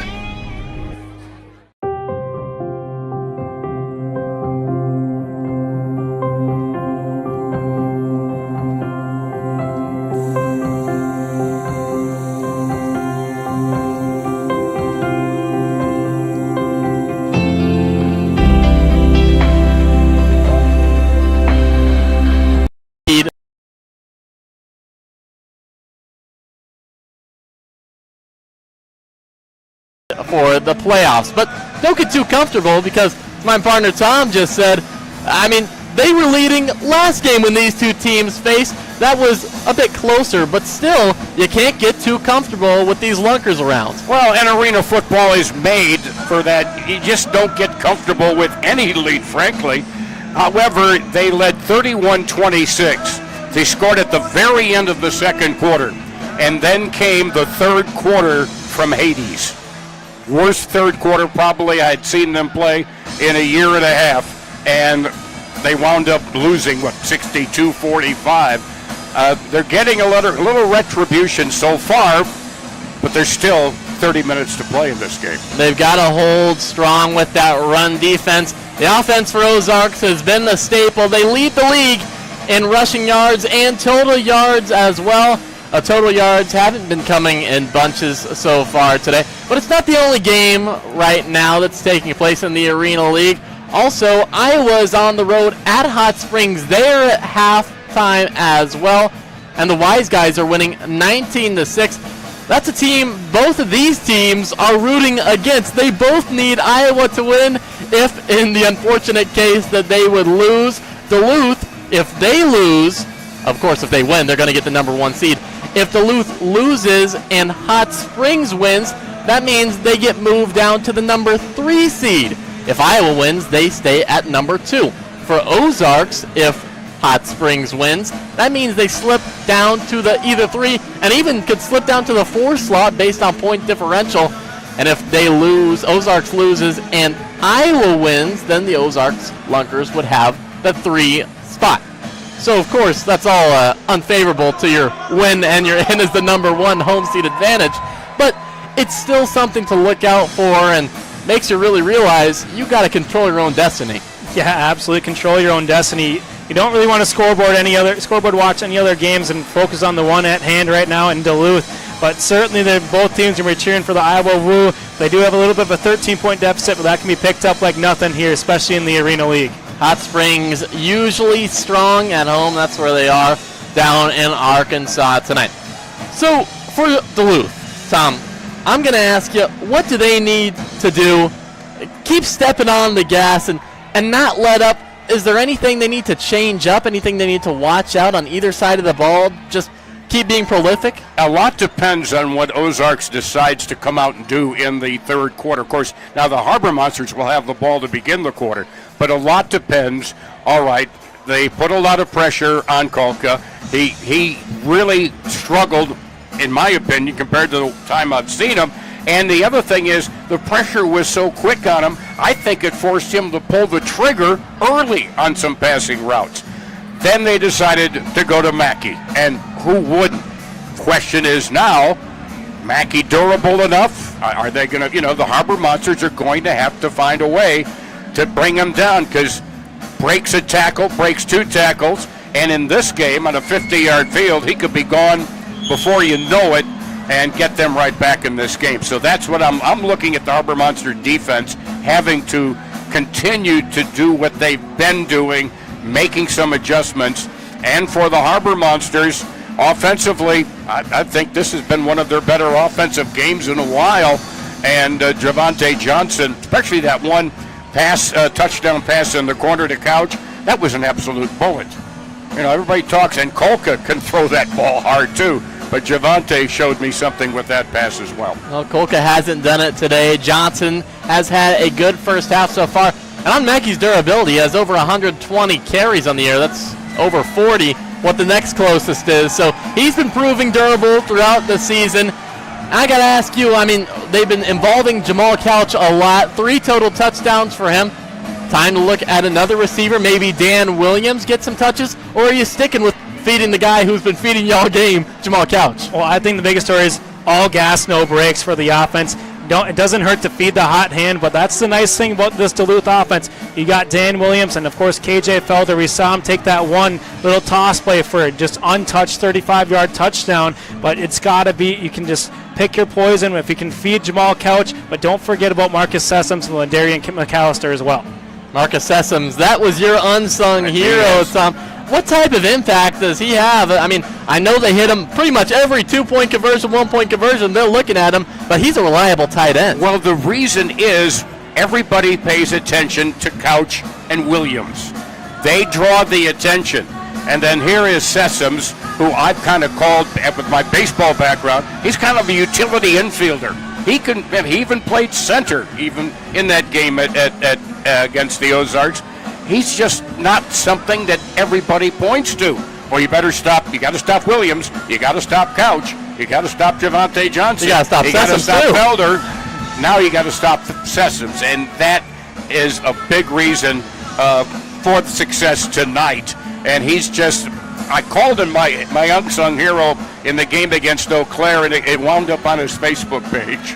So I'm happy because I think he's a dependable player. So I mean, I guess that tells you if you want to. Tom just wants to set it up on some Facebook pages. So if you let him know you're going to post him, he'll shout you out. Hey, the old guy will take any publicity he can get.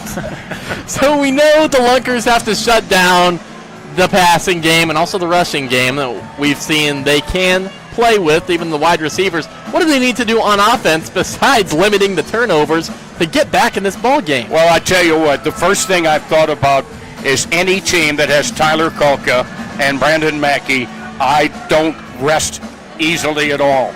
They have the tools to get back in this game quickly. It won't take them long. You need, instead of all the short passes, I think Kolka only attempted one deep pass in the first half, but he can hit those. And then you got Mackey, as I mentioned. He breaks tackles.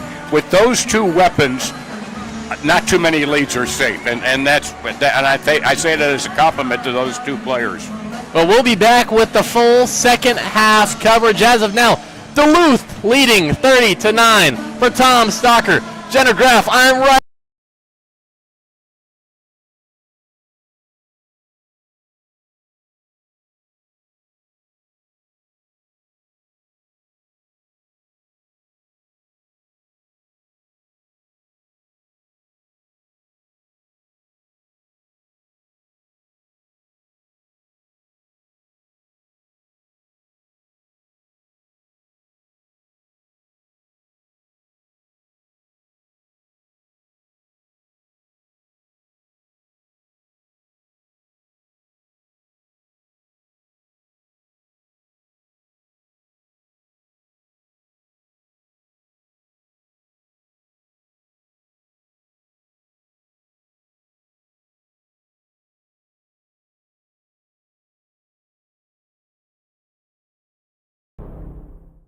Your swing is one of a kind. Shouldn't your clubs be too? At Griff's Golf, we craft the ultimate golf experience through custom fittings. Our expert fitters use the latest technology to analyze every aspect of your swing. With brands such as Callaway, Ping, and Titleist, we carry over 100,000 combinations to help unlock your true potential.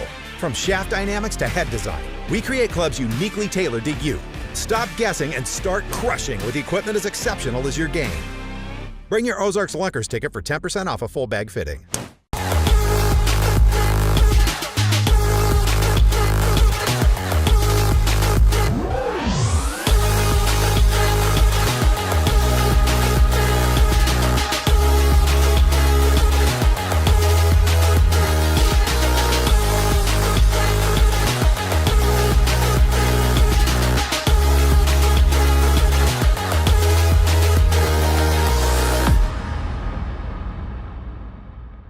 The key to a great toast is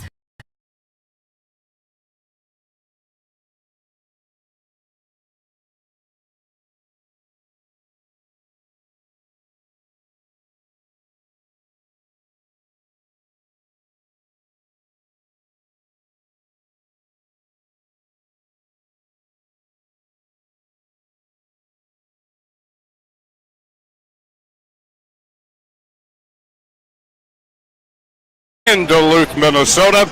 The score, Harbor Monsters on top, scoring 23 unanswered points after the Lunkers had cut the Harbor Monsters lead to 7-6. Monsters will get the football to open up the third quarter and leading by the score of 30-6. But again, when you're facing a team that has Tyler Kulka and Brandon Mackey, you don't get too comfortable. And so that's probably the number one thing, because one broken tackle with Mackey, and he's gone. One missed assignment on your secondary, and Kulka can make you pay. So this one is far from over, even though it's a 24-point game as we begin this third quarter. Great crowd on hand tonight for the folks here in Duluth. And we thank all our radio listeners in the Twin Ports, as well as all those on television in the Twin Ports, and, of course, on Fan Club.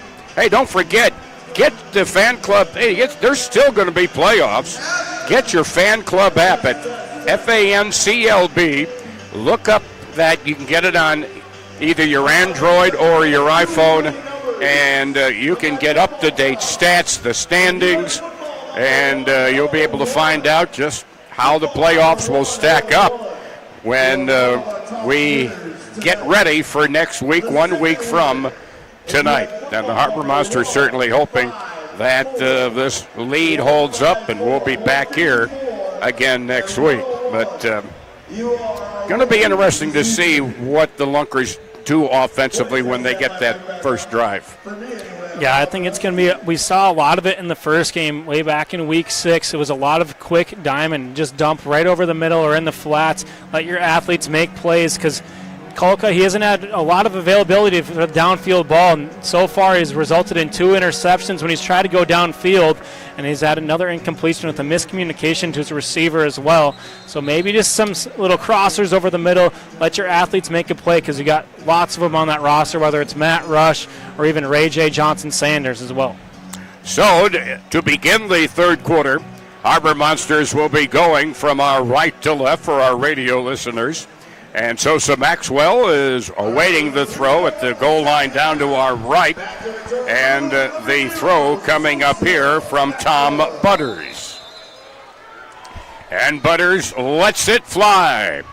Maxwell to the near side, catches at the 2, towards the middle of the field, along the 10 to the 15, slows a little bit, tries to pick up his blocking, and is brought down as he crosses midfield at about the 23-yard line. And on the tackle there, Javian McDaniel, but the Harbor Monsters have it on the positive side of midfield, 1st and 10. I love what Sosa Maxwell does on these returns. It's kind of like a one-man reverse. He starts on whatever side he catches it on, lets the defense kind of settle down, and then all of a sudden he goes the complete opposite way. He knows he's got blockers kind of sealing off that backside, and then it's just all let your athlete make a play. He's got great vision with that football. So it'll be 1st and 10 for the Monsters from the 24-yard line of the Lunkers. Snap, quick throw near side to KJ, and he's tackled immediately on the play by Jadarius Bird. Bird got him immediately, and that's when you've got to get Felder before he really gets that first or second step. Yeah, it was a fantastic play right there by Bird. Swooped underneath the would-be blocker and Jamal Couch. Low man wins right there, and a big TFL to start things off. 2nd and 13 now from the 23-yard line. Now in their territory. 3 wide receivers near side. Javante throwing for Couch. Overthrows him into the far corner. Running a corner route to the far turn of the boards in the end zone down to our left. He was covered on the play there by Jadarius Bird. Yeah, there was just the pressure applied right there. We saw Gabe Smith, the interior defensive lineman for the Lunkers, getting good pressure there on Travis Whitlock. And then Javante had to get rid of that one rather quickly than he'd like. So now it's 3rd down and 13 from their own 23. Williams in motion and turns upfield and might have turned too early. And that's illegal procedure on the Harbor Monsters. He probably was ahead of the line of scrimmage. Yeah, he's got such long strides right there. Probably had about 2 or 3 yards ahead of the line of scrimmage. So only going backwards so far to start off this third quarter. That's what plagued him last time when these two teams faced off in Week 6. So it's back at the 18-yard line of the Harbor Monsters, 3rd down and 18. To get a first down, they need to get the ball to the Ozarks 14-yard line, and it's 3rd down. Early here in the third quarter, snap back to Javante Johnson, rolls to the near side, throws wide open and separated from the football on a hit by Lacavius Daniel. There was Quintavious Workman. The ball and Daniel got there at the same time, and the ball went elsewhere. Yeah, that is about as perfect defense as you can have right there for Lacavius Daniel. He had a hat on the football as soon as Workman had it into his hands, and that thing was sprung free. No chance for a catch there, and nothing but a big stand right away for Ozarks. And it's going to be a surrender for Duluth. Yep, and so it'll go to the Ozarks 15-yard line, and it will be the first drive of the second half for the Lunkers, trailing 30-6. With 12 minutes and 40 seconds remaining in quarter number 3. They split the huddle wide to the near side as Matt Rush. In the backfield is Mackey, along with, of course, Tyler Kolka. As Kolka gets the snap, hands off to Rush. Runs straight ahead, breaks one tackle, gets knocked off balance and dives up to the midfield mark, the 25-yard line. It'll be 2nd and short as they mark him down at the 23-yard line. You mentioned Mackey's only 5'7", but he's just the low man, always wins, and you got to get real down low to get to him down, just falling forward for extra yards. On 2nd and short, pass to the near side, catch made on the near boards at the 20. The catch made by Key and brought down by Sosa Maxwell along with Trey Wortham, but it's enough for a first down. It's in Harbor Monster territory at the 20-yard line after the 3-yard reception.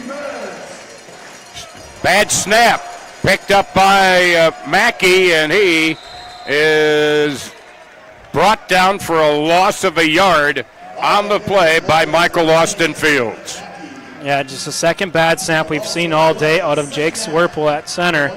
But Mackey, right place, right time, and one of the few times they'll tackle him behind the line of scrimmage. So it brings up 2nd and 11 now from the 21 of the Harbor Monsters. You've got the old power I formation in the backfield. 2 running backs. Now Rush is sent in motion out of the backfield. And Kolka throwing into the end zone. Incomplete. Nowhere close to Rush, who was covered closely on the play by Sosa Maxwell. Brings up 3rd and 11. And there, again, has been in this game a rare long passing route, but off target, missed him wide. 3rd and 11 now at the Harbor Monster 21-yard line.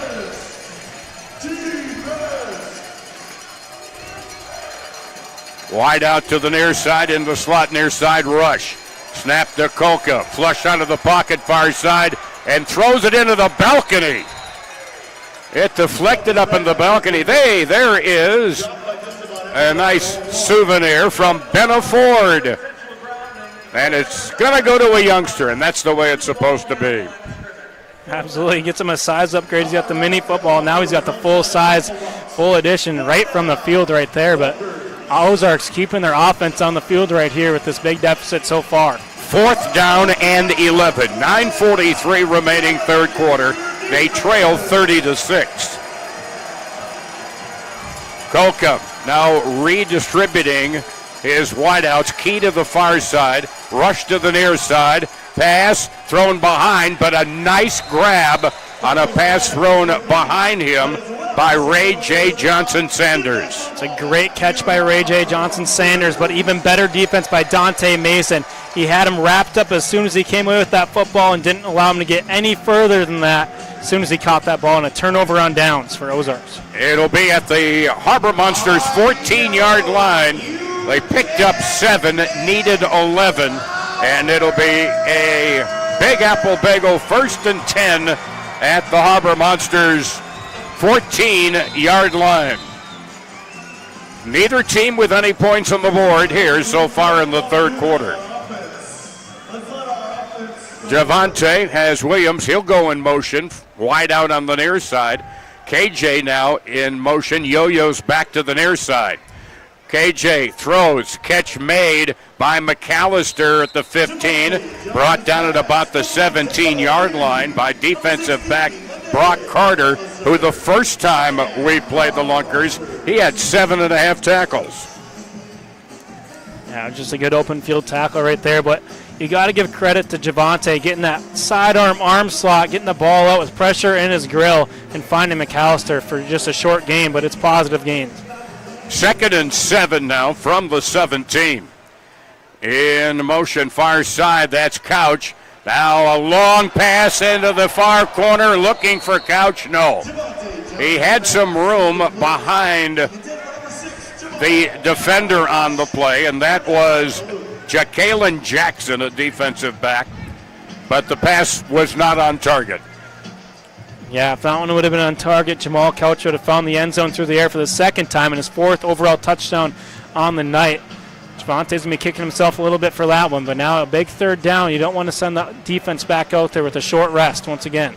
3rd and 7, just over, or just under now, 8 minutes. And a pass near side, trying a wide-out screen was Workman. He had blocking from Couch to the near side, but it'll bring up 4th down and 4 yards to go. That's the old Memphis Showboats wide-out screen. And a play that I remember from 40 years ago. All right, 4th down and 4 from the 20-yard line. Javante, a little pass too high, and it's off the hands of McAllister, and the ball goes over on downs.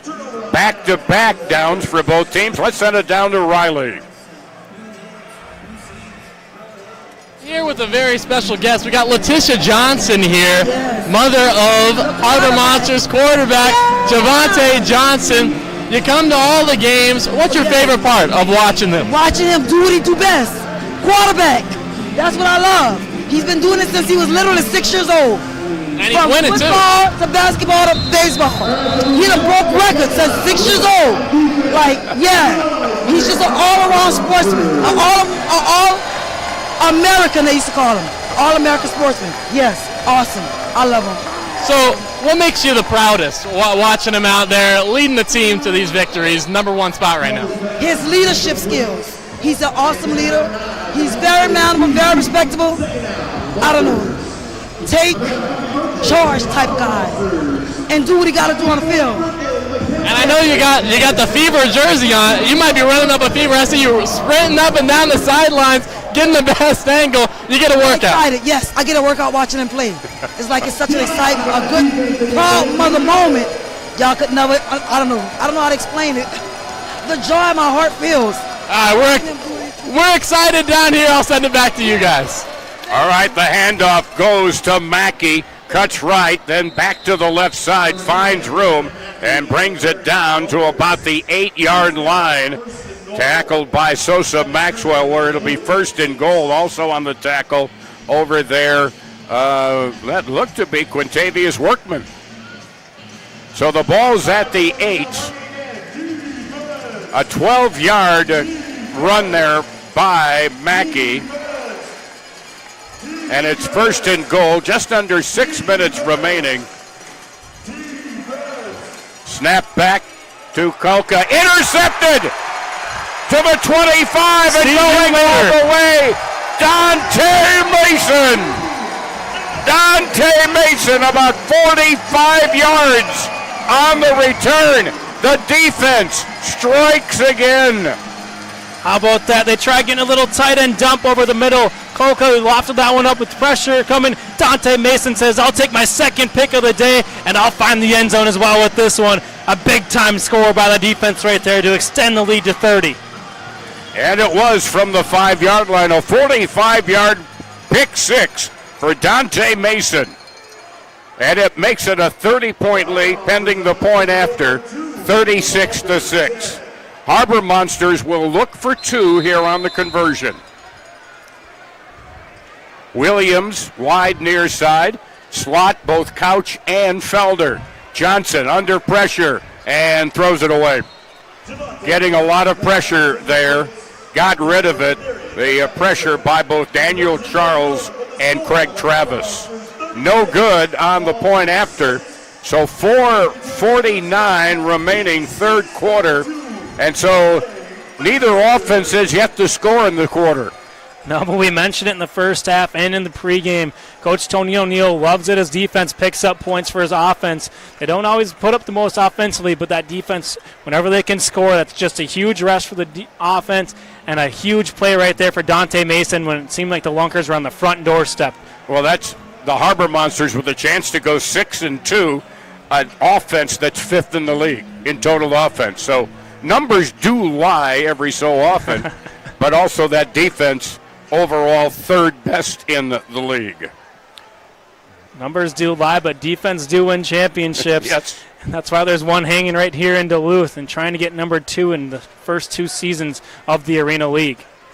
So the throw-off coming up. Couch will throw it from the end zone. There you take a look at Jamal. Left-hander, by the way. Caught at the 5, to the middle, to the 10, slanting near side of the 15.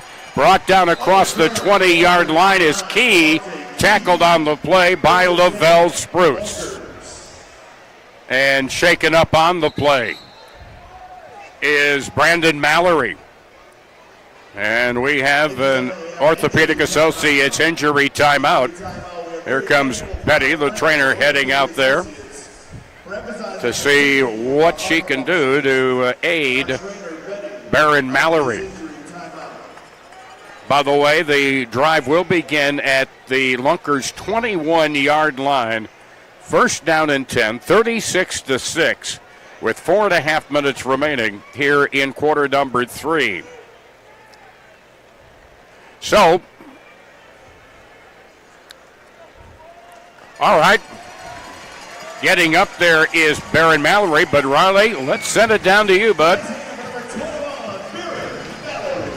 Dante Mason just recorded his second interception of the game, and that last one was for a touchdown. Those defensive touchdowns have been so huge this season for Duluth. The numbers otherwise, they're about middle of the pack, third in points allowed, third in yards allowed, and that goes much the same down the list. But defensive and special teams touchdowns, that's been a clear and cut number 1. 7 so far on the season, and when they do it, they usually win. An emphasis on those takeaways, guys. And it looks like a timeout may have been called by the Lunkers, I think.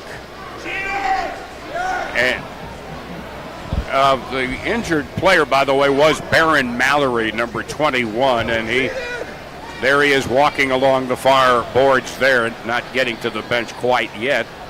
Taking his place out there now is Quintavious Workman. From the 21 of the Lunkers, no timeout was called. It is first down and 10. Mad rush in motion, wide out near side. Snap back to Kolka. Pass near side, getting put into the boards. There is Tom Butters, his first catch of the night, the tight end. Tackled by Dante Mason. Butters with the first catch for him tonight. As he gets it up to the 25-yard line, it'll be second down and 6. In motion now is Rush, far side to near side, giving him 3 wideouts near side. Pass caught and brought down, trying to circle inside at the 15-yard line of the Harbor Monsters. And that catch made by Ray J. Johnson-Sanders. And this is what we saw game 1 when these two teams faced off in week 6. Kind of these medium to intermediate routes for this Lunkers offense. They've had a much more rhythm when they've found that. Now we're going to have a quick stoppage here. Yeah, 10-yard catch after the run and catch after it by Sanders. So the ball is at the Harbor Monsters 15, where it's first down and 10 with 3 minutes to go in the third quarter. Kolka, play action fake on the handoff. Now throws it over to Mackey on the near side. Mackey dancing back and forth, breaks a tackle down to the 5, and he's into the end zone. Quintessential Brandon Mackey. Mark that video, because that is exactly, watch this. Just a patience right here. You can't draw a target on him. And a player is down, and that is Michael Austin Fields. We have an injury, timeout. Mackey takes it in 15 yards on the run after the lateral to the near side. And I mean, it's just a combo of speed, power, and patience. Kind of remind me of prime Le'Veon Bell right there by Brandon Mackey, but he's making a name for himself tonight and throughout this entire season. And so they are the first offense to score in the third quarter. Makes it a 24-point game, and the Lunkers will eventually go for the 2-point conversion. I mean, just mark that video. Send it to the league office. Send it to the Football Hall of Fame for that matter. That was just unbelievable. Seems like OTAs are starting for the NFL. Maybe send that one to the biggest league possible. Mackey just a shifty back. But that's the first score for Ozarks since 2:23 to go in the first quarter. Wow. Or at Duluth either. And for Mackey, he came in with 19 rushing touchdowns on the year. Also had 8 receiving. Came in with 27 total offensive touchdowns. That's opposed to a kickoff, a throw-off return. The Lunkers will go for 2. They're going for 2, the Lunkers are, from the 10-yard line. Kolka has Mackey to his right. Wide to the near side is Rush. Wide to the far side is Bryant. Now Rush circles around in motion to the far side. There's the throw, and it is broken up. Great coverage in front of the intended receiver by Trey Wortham. He just got in front and knocked it down incomplete on the pass intended for Johnson-Sanders. Yeah, Ray J. Johnson-Sanders had to turn to the defensive back right there. As Trey Wortham undercut that route, if he had that ball in his hands, he would have been gone for 6, or for 2, since it was on the 2-point try. It was nothing but green grass ahead of him right there. So 2 minutes, 17 seconds to go here in the third quarter. And the Harbor Monsters will get the football back, the lead. Each team now with the score in this third quarter. So the lead is at 24 points, 36-12. So some Maxwell waiting at the goal line for the throw. Down to our right, the throw from Tom Butters. Hurricanes, or I should say the Harbor Monsters, they both begin with an H, waiting at midfield. Oh my. And that throw is out of here. Could use a baseball call on that, and that means the ball will go to midfield. Yeah, you can see the 24 in the top right of your screen right there as we pan out. That ball had no chance of making it into the field of play right there. My, oh my. That made it to the balcony, didn't it there? Yeah, that was second deck at least. Almost made it to Bob Uber's stage seat. First and 10, Harbor Monsters at midfield. So the out-of-play throw-off, and the Monsters have it from the 25-yard line. Just over 2 minutes remaining in the third quarter here at the deck. 36-12 Duluth. Man in motion, 3 wideouts far side. That gives them. Javante is brought down. Throws, completes it to Kevin Felder, and Felder takes it in for the touchdown. I thought for a moment that Johnson was horse-collared. I thought that was a horse collar. No penalty marker was thrown, but he got the pass to Felder, and Felder makes it in, getting in past Daniel Charles. And how about that? Another one-play drive for the offense. What a play there by Javante Johnson. Seemed like he was dead in the water. As you can see in the replay, certainly a horse collar tackle, no laundry in the field. Gets it to the elusive KJ Felder and takes it in for the 25-yard score. Wow. That's strength there by Javante Johnson, who gets the snap, looking for the 2-point conversion, and he loops it out of play. And a Ford souvenir for a lucky fan here this evening. A 2-point try, no good. 1:06 to go, third quarter, and the Harbor Monsters up by 30, 42-12. That's amazing. And a little amazing that there wasn't a yellow hanky on it. Yeah, well, ball does not lie right there. What a play by Javante Johnson. Put that one on the highlight reel. So, now the Monsters will throw it back to the Lunkers. With just a minute or so remaining here in quarter number 3. Do you have an update? I believe the Wise guys just scored to go up 1, awaiting the PAT. Wow. Third quarter winding down. Wise guys are up 25-24, so a big-time push by the Iowa Woo as we are waiting. Well, impressive for the Wise guys, the expansion team this year, and they're going to be in the playoffs. One of the two will. Eau Claire will not make it, and St. Joe, an established team, will not make it. So here now is the throw off.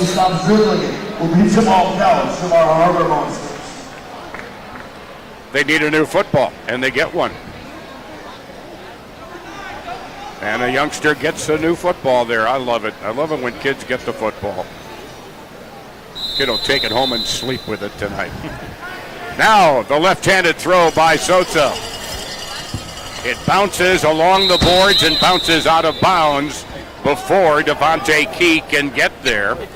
And so it will be brought out. It didn't go out airborne, so it'll go out to the 5-yard line. The ball will be placed at the 5-yard line. Yeah, that's different because the ball did bounce in the field of play. And inside the 10-yard line, which is where throw-offs have to land inside the 10. And that is an absolute win for the Harbor Monsters special teams right there. Devontae Key is taking them out to midfield or right around there. It seems like every single time. For them to start on their own 5-yard line is big for this defense. So now Kolka waiting for the snap at the goal line down to our left.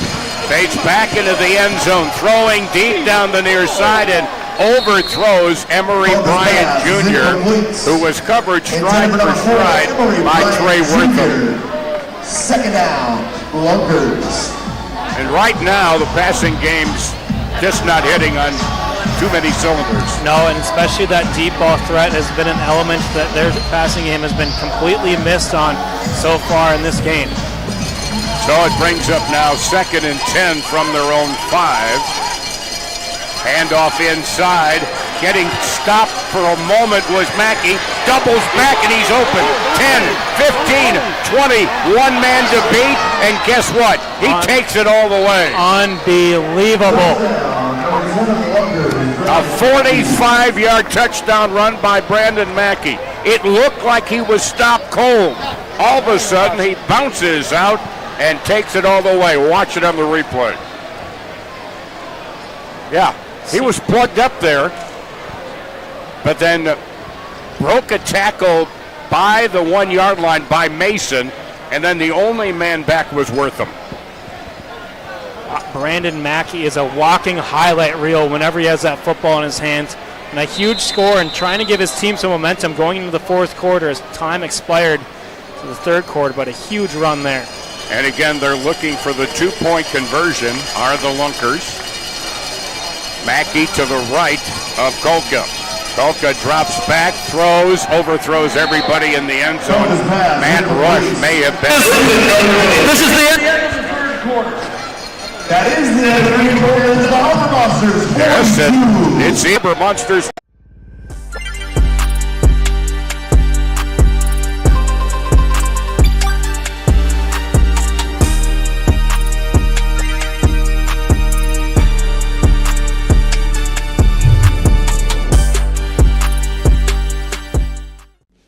Looking for a career that moves you forward? At Jeff Foster Trucking, you're more than a number. You're part of a family built on respect, support, and stability. Whether you want local routes or long hauls, we offer great benefits and home time that works for you.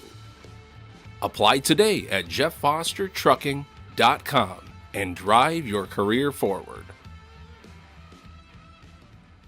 When you're in a pinch and need a meal fast, turn to your local Super One Foods. Super One is proud to offer convenient, delicious grab-and-go food options that are sure to satisfy even the picky eater in your family. Stop by your neighborhood Super One Foods, serving you lower prices and better choices.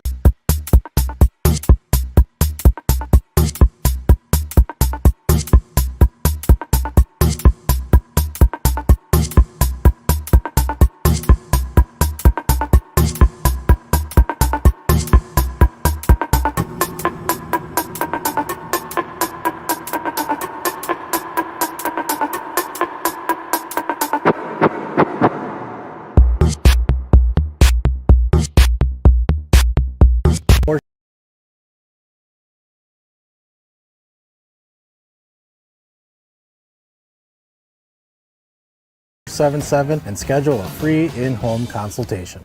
Welcome to Club 1 Under, the Twin Ports' premier destination for a fresh take on your neighborhood sports bar, fused with an exhilarating golf simulator experience. Powered by 5 full swing simulators, Club 1 Under can take you on a sport immersion adventure. From a premium golf experience to one of the many other activities, there's something for everyone. Looking to keep an edge on your golf buddies? Club 1 Under helps you keep that swing on par all year round. Club 1 Under has a full bar loaded with premium spirits, pizza, and additional food options within the fit.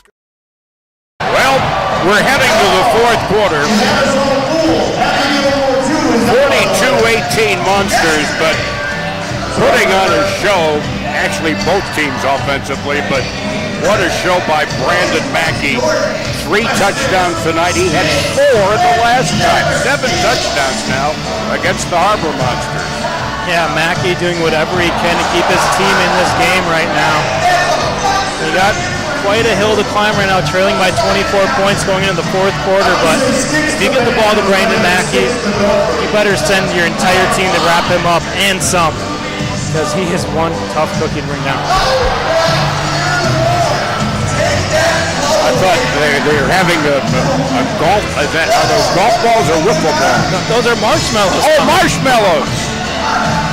Sometimes my drives, I hit them like I hit a marshmallow. Because I was wondering, because that last one was kind of heading in our direction up here. A bit of a 4 left. Jenner Graff along with Riley Underwood. I'm Tom Stalker. Thanks for being with us this evening on My 9 and the Twin Ports, on Fan Club TV, on the Fan Club app, and on radio on 106.5 AM. Or FM, I should say, 560 AM, WEBC, Duluth Superior. So, 15 minutes are on the clock. 42-18. The Harbor Monsters with the lead. A 24-point lead.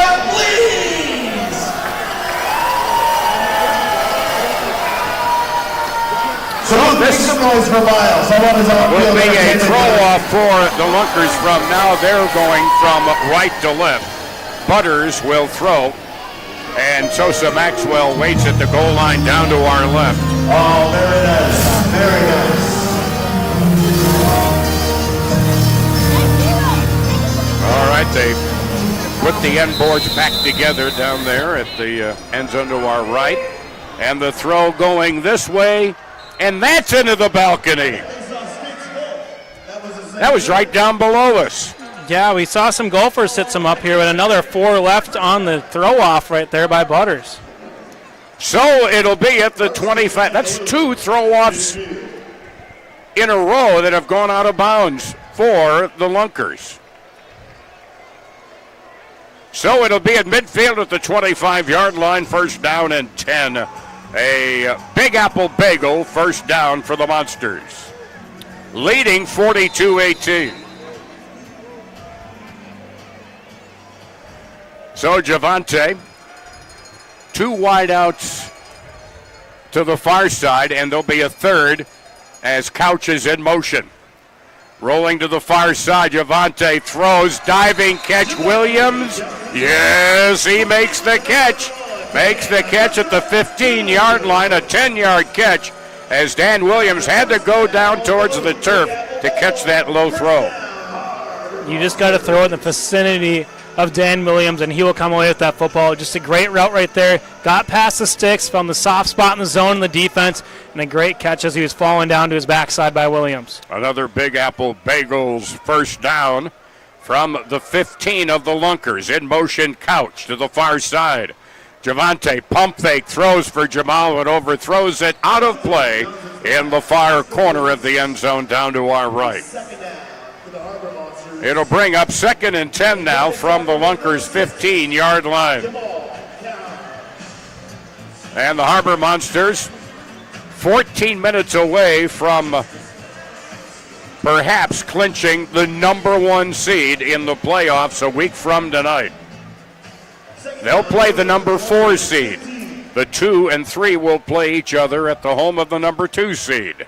Javante, quick short pass, caught there by McAllister. The Mac attack brought down at about the 11-yard line. Craig Travis, the third linebacker, with the stop, but a penalty marker is down.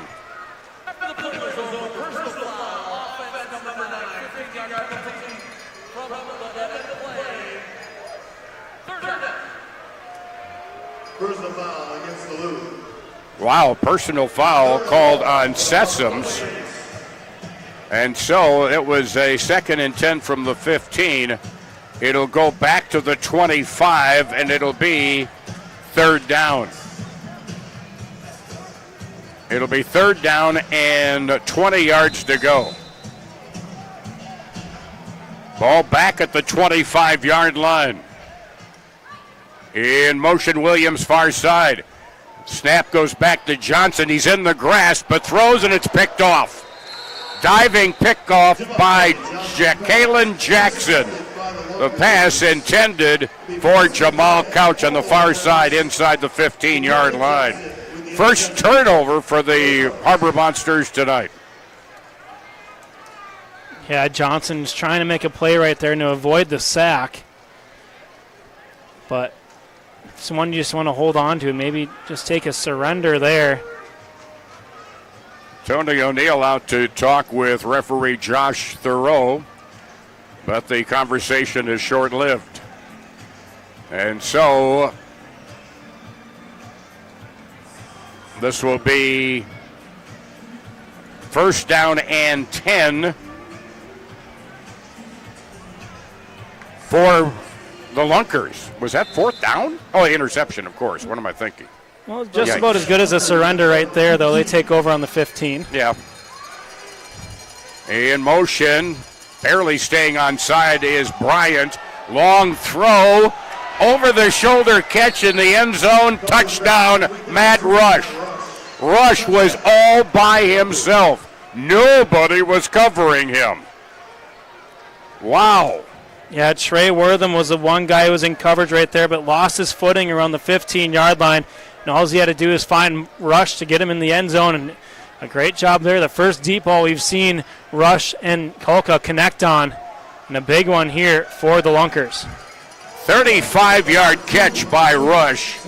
they look for the 2-point conversion, trailing 42-24. Back it goes to Kolka. Pass is blocked, and a penalty marker is down, and they're going to call a late hit on Shy Hill. The block was by Michael Austin Fields, but Shy Hill couldn't stop his momentum.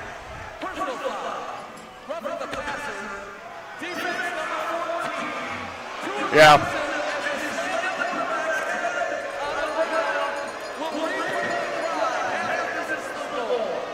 It is half the distance to the goal.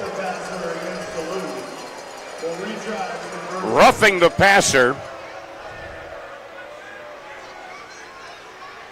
And it wasn't on the initial hit, he said. Once they were on the ground, that he said he pushed Kolka's helmet into the turf, deeming the penalty right there. Unfortunate break for the Harbor Monsters. They can't do that. So they move the ball to the 5-yard line. It is still a 2-point conversion try. Kolka sends Russian motion around to the far side. Lobs a pass, overthrown in the near corner of the end zone. It bounces back into play, but he was looking there for Ray J. Johnson Sanders. No good. So with 11:48 left to go, clock's not moving fast enough. Harbor Monsters lead 42-24. Let's send it down to the floor in Riley.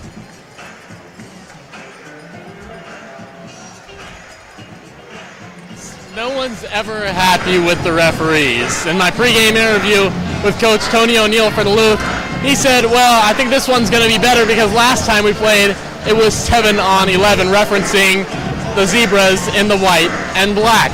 And in this game, I've been sitting by the Ozarks bench. They're yelling for flags every time. And that last play on that conversion, Tyler Kolka, the quarterback's head, bounced up and down on the turf. Didn't look very good. And then Tony O'Neill was getting in the referee's face and complaining about that one on the ensuing play. They were complaining about pass interference over here. And finally, defensive back Baron Mallory for the Harbor Monsters had enough. He was like, shut up, stop complaining.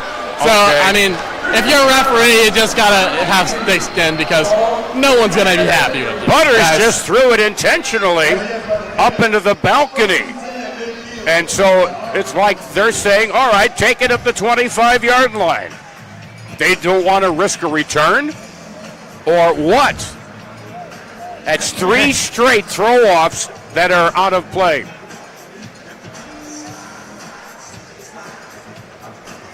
So it'll be 1st and 10 at the 25-yard line. Wow. And the Harbor Monsters, looks like they want to call a timeout. And right there, Travis Whitlock talking with referee Josh Thoreau. Whitlock signaled for the timeout. He did. He wanted a new football. As they get one. They were pumping up a bunch of them before the game this evening. Another Benna Ford football. So it's at the 25. Again, a 3rd straight throw out of bounds for the Lunkers. And quick throw. Felder to the 15. Brought down into the boards from behind by Brock Carter. Catch by Felder. And they give him progress to the 14-yard line. It's an 11-yard reception. And it's another Big Apple Bagel first down. 1st and 10 from the Lunker 14-yard line with 11 minutes, and the clock is running, if they say as NASA. Actually, the astronauts say it. All right. Whitlock with the snap back to Javante. Quick pitch to Felder, who gets tripped up immediately. Tripped up immediately by Jadarius Bird for a very short gain In fact, no gain at all. It'll be 2nd and 10 from the 14-yard line. Yeah, we've seen that happen the second time now. Bird, you got to get a block on him because he's flying like an eagle off that edge right there. That could be a pretty good song. 2nd down now, and about 12 back at the 16. Throw, diving catch by Felder, no good. Covered by Lacavius Daniel.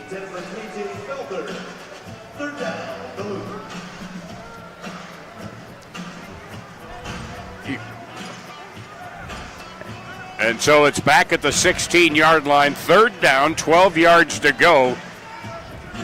But right now, at least, the clock is the friend of the Harbor Monsters, leading by 18, 42-24. Back to throw.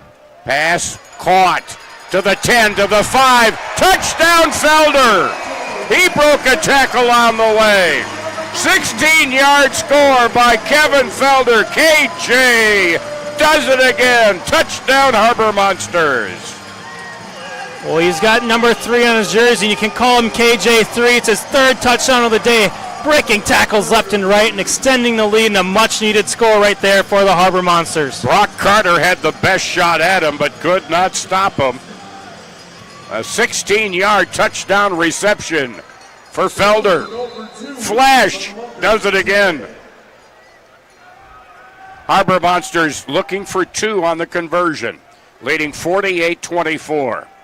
Williams in motion far side. They get 3 wideouts. Now stepping away from pressure. The pass tipped in the air and caught in the end zone by the Lunkers. And it's no good. So, with the no good conversion, 8 minutes, 41 seconds left to go in the 4th quarter. Harbor Monsters have doubled them up, 48-24. Back down to Riley.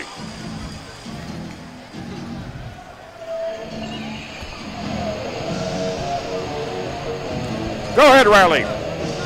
After Brandon Mackey's 3rd rushing touchdown of the day, Duluth head coach Tony O'Neill came over to the Ozarks bench and said, yeah, that guy's good. I'm not going to lie to you. Brandon Mackey's the MVP frontrunner right now. 3 months ago, he didn't know the league existed. He was sitting in his biomechanics class at Kentucky Wesleyan when his agent called him. Now, Mackey's a sports management major, so he was happy to step out and take the phone call. His agent said, a team from Springfield, Missouri wants you on their team. The catch, it's indoors. That wasn't in Mackey's plans. Now, he had tried out for the BC Lions of the Canadian Football League. He never got a call back. Being listed at a generous 5'7" didn't help his case. But so far, Mackey has proved himself as a rookie in the Arena League. He has over 600 rushing yards so far. The next closest running back, Jeff Mack from Iowa, he has 191. Brandon Mackey, a true, good, one of the best players the Arena League has seen this season, guys. I tell you, Ronnie, the fact that he was in his biomechanics class impresses me even more. My goodness. By the way, the throw-off did not reach the 10-yard line, so the Lunkers will take it over at the 25-yard line, trailing a 2-1 margin, 48-24. Golka with Mackey to his side. Quick pass, caught near side by Matt Rush, and put into the wood on the near side by Trey Wortham. A pickup of 5, and it'll be 2nd down and 5 from the Harbor Monster 20-yard line. 8 minutes remaining in the 4th quarter. Lunkers with the I formation, 2 wideouts to the near side. Hand off to the tailback, guess who? And he is wrapped up, he fumbles the football, is recovered by Dante Mason. Wow, he's human. He is. It's the first time we've seen him show a glimpse, hoping he's down by contact, but he ran into his own blocker right there. And it was Lavelle Spruce who sprung that ball free, and Johnny on the spot is Dante Mason with his third takeaway of the game. Wow. And he coughs it up at midfield, and the Harbor Monsters will take it over there, 1st and 10 at the 25-yard line. Well, he's still very impressive. No doubt about that, but as I look at the scoreboard across the league, Iowa Woo has taken a 36-34 lead with just under 9 minutes to go down in Hot Springs. Let's go, Woo! Woo! All right, and 1st and 10 from the 25. Javante, long pass in the end. Oh, my goodness! Caught over the boards they go, incomplete. Oh, my! All of a sudden, Dan Williams disappears from sight along with the Lunker defender. Both went over the boards simultaneously. My goodness. Watch. And all of a sudden, they disappear. That was Lakevius Daniel going overboard there with Williams. Of course, on the shores of Lake Superior, overboard means something else, but in arena football, it means something just like that. Wow. Yeah, going for the knockout punch right there, trying to get Dan Williams downfield. Great play by Williams, getting hands on it, but then Daniel is trying to make a good play on the football, just went over the boards. If he had caught it and held on, it would have been good. But watch it again. Now you see him. Whoop. Now you don't. See number 11. Yeah, that was Daniel. So it'll be 2nd and 10 at the 25 once we resume, but we definitely have an Orthopedic Associates injury timeout, and that may be on Daniel because there are more Lunkers over there, and they're checking things out as they look at Daniel, Lakevius Daniel. Play stop with 7:09 remaining. Different angle down low. Boom. Yeah, head over heels. And heels overhead. Yeah. Both ways.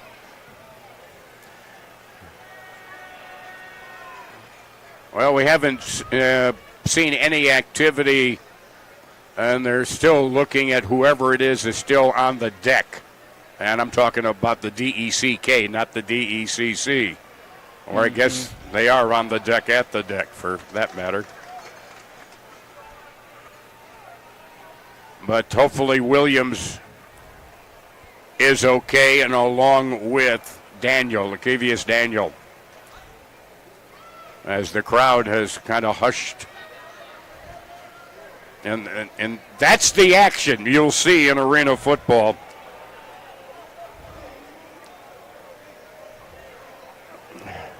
So, folks, a reminder with the playoffs coming up a week from tonight, if you haven't picked up your fan club app, FanCLB, just search that, either for iPhone or any other that you have, that go ahead, get in there, and the more you check in, the more points you earn, and you can qualify for prizes. You can also see the latest stats, the latest standings, the latest player. You can see team and players' individual stats. You can even check their stats game by game. That's all the stuff you can do with Fan Club, FanCLB, and check it out at your app store, whichever system you use. And folks looking on here, but get them on the big screen and they come to life. 36-34 Iowa. Okay. That's just amazing. The technology. You want to find out what's happening in the other game? Well, just go to the video live. And you can do that with Fan Club. That's what we got on right here in the booth. Yep, that's exactly what we're doing.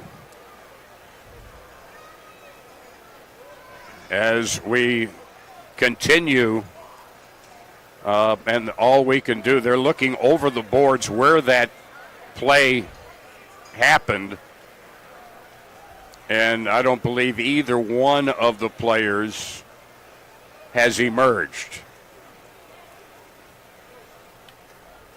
7 minutes, 9 seconds remaining. Or did Williams get up? I think Williams is on the bench now. He may. Okay. All righty. I missed. Yeah, he is. He's on the bench. Coming over, Ray J. Johnson, Sanders. And Dan's okay. The problem is with Lakevius Daniel, who came into the game with 39 tackles and 4 interceptions. He's been one of their defensive studs this year for the Lunkers. Yeah, the captain on this football team as well. Yep. So we can do the same as you by just simply looking on, because don't have a camera with that angle there behind the end boards. You know how many body checks those boards in this deck have taken in hockey, and all of a sudden now it's arena football with bodies hitting the wood. And that's what they are. They're the old style. Yep, there's Williams there. Over to check on Lakevius Daniel. There's Travis Whitlock and KJ Felder. He's had a big night tonight. Flash Felder. So we remind you that if this score holds, the Harbor Monsters will host the first round game next Saturday night. There's still 7 minutes remaining, and I'm not taking anything for granted, but that's what it would be. Let's see where Witt's taking the football. An autograph. And this is what these guys are so easy to deal with. Travis Whitlock, number 44. Man has some serious artwork on his arms, too, let me tell you. So we're still waiting to see, and that winds up with the kid. I love it. You know, and that's the idea. And we thank our sponsor, Benna Ford. They provide the footballs that go out of play, and a lucky fan can keep it. There's Sosa Maxwell there, Quintavious Workman there at the end boards checking on the situation involving Lakevius Daniel.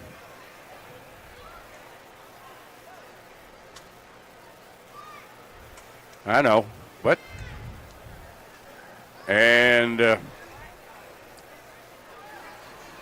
now we're taking, I believe it's one of the first responders on, and we do have an ambulance always standing by.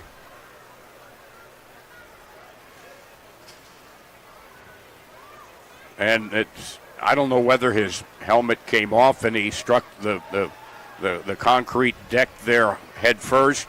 I'm just absolutely guessing. Yeah, just pure speculation, but even if the helmet stayed on, it's still going to be a tough tumble to take. And they were doing, and this is the thing about it. Imagine some of the hockey players just running straight into the end boards at full speed. Same thing. Yet these guys were at dead full speed, concentrating on the throw, on the football, and flip, they went right over the boards. Along with Jenner Gruff, Tom Stalker, also Riley is with us. He's keeping an eye on things down there, Riley Underwood. Bringing you the broadcast on My 9 in the Twin Ports and on Northland Fan 106.5 FM, 560 AM in Duluth Superior, and on the internet at northlandfan.com. So we're in a holding pattern with the injury situation to one of the Lunkers. And not seeing a lot of positive, and I just mean like somebody standing up, but we're not seeing any motion. Williams is okay for the Harbor Monsters. He's over there behind the boards, in fact, looking onward. Yeah, that was about where, Brent Labree's box would be down there at the end, plus what I call the production area, where they do all the production for the pregame shows and halftimes and everything. Plus, of course, the disc jockey is there just behind that. And so there's Gabe Smith, defensive lineman, and Ja'Kalen Jackson. And we continue to wait for some positive sign there on the other side of the end boards down to our right. And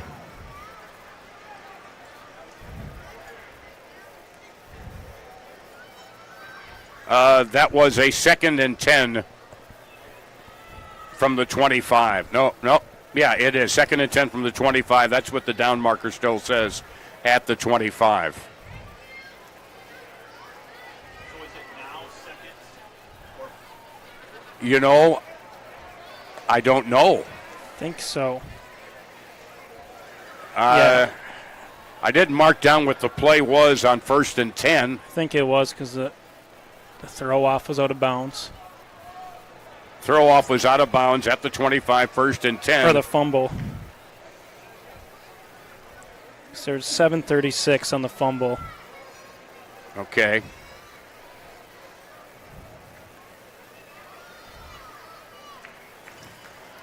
Reason why our sky judge, Scott Schemitz, came over and looked for our help, and normally I do try to keep up with every play. And I got to think it was 2nd down because it happened so quickly that I would not have automatically gone down and said, okay, that's incomplete. Mm-hmm. So I believe it was on a 2nd down. Yeah. So I believe it will be a 3rd down when we resume play. It's got 7 minutes, 9 seconds remaining here at the deck.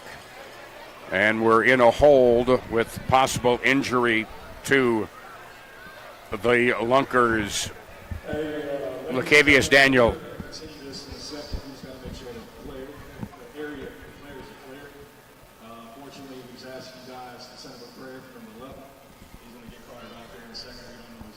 He's going to be taken, okay.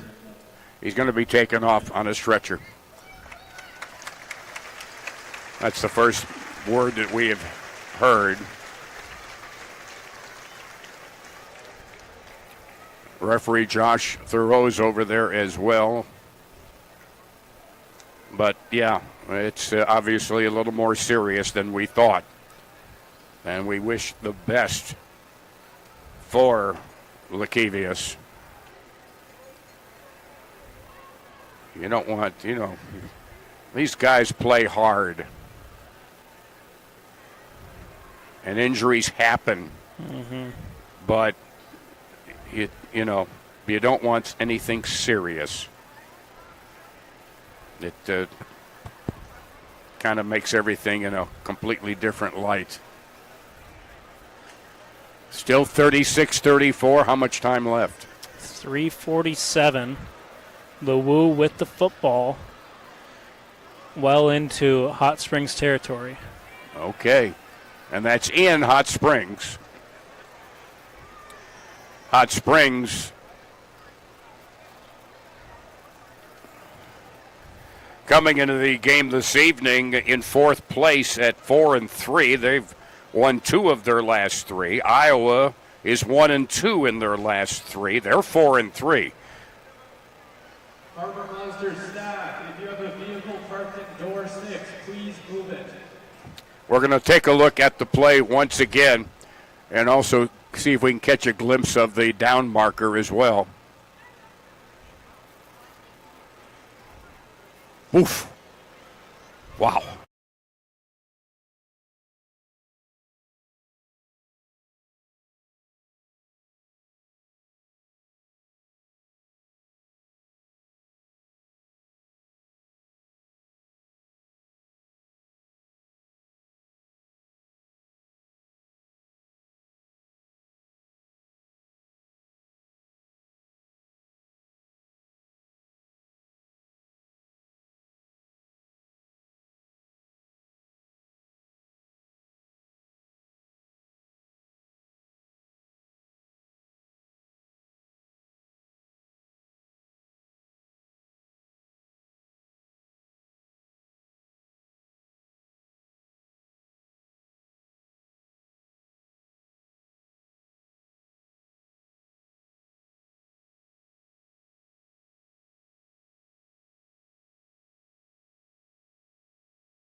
So take Lakevius on the stretcher and take him out that far end down to our right for those listening on radio. And we still have about half of the quarter to go when we do resume, and we will, but you got to tend to the injured player. That is number one priority right now. And I see another paramedic down there. A couple of them. And I see a couple first responders in uniform down there as well. And looks like they may be ready. Of course, they got to make sure that Lakevius is strapped down good. You don't want to risk any further injury due to any movement. Probably is on a backboard. And probably a cervical collar around his neck as well. I'm just guessing. This is simply a former student trainer in college that I'm talking about it. So when we do come back, it'll be 3rd down and 10 from midfield for the Harbor Monsters. Make sure the ink dries. As they get Mr. Whitlock's autograph, make sure the ink dries. Oh, there you go. There is the Mac Attack, Ladarius McAllister.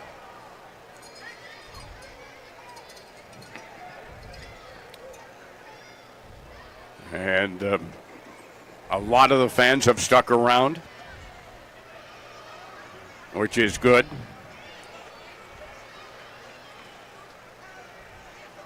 I'm just waiting for them to raise that stretcher upright so they can roll it off.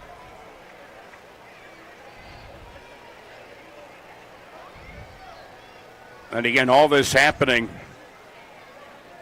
on a play that was 2nd down and 10 from midfield, a deep route, straight fly pattern down the middle, and the pass overthrown, but it was intended for Dan Williams, covered right behind by Lakevius Daniel, and they both went hard over the boards at the end boards down to our right in the end zone down there.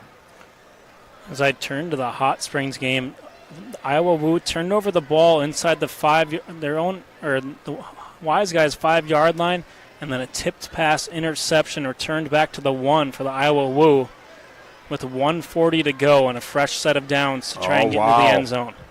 Wow. Both those teams will be in the playoffs. It's just a question of who's playing who and where.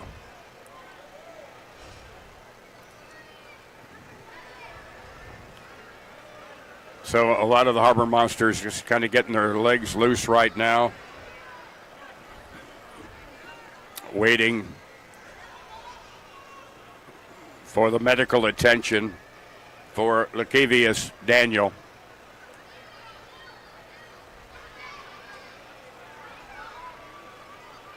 And again, we're still.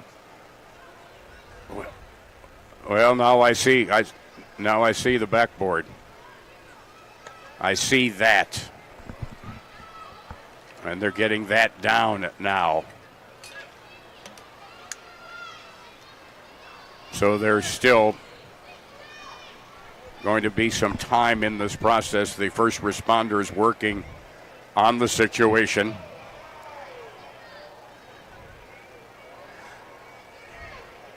All righty, we're going to go ahead and quarter.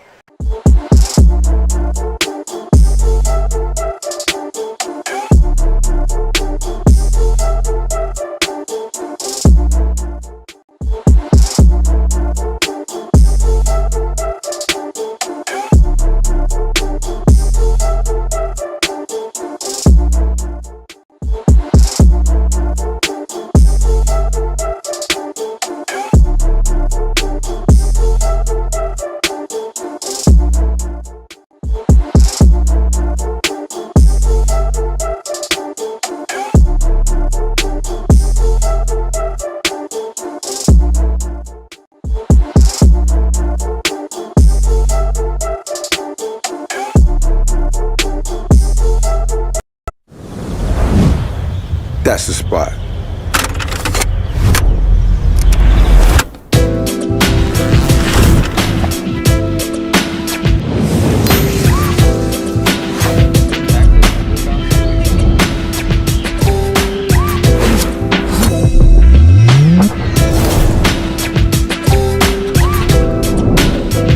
Hey, yo. A pizza for happy campers?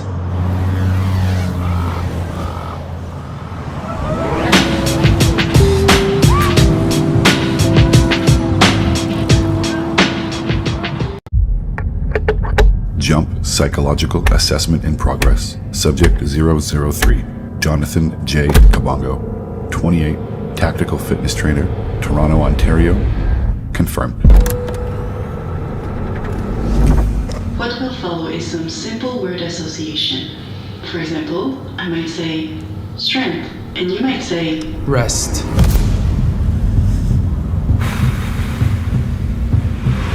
speed, Practice.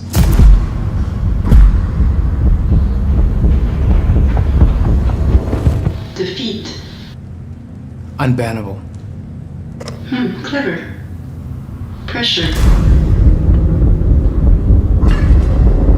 Peace. Greatness.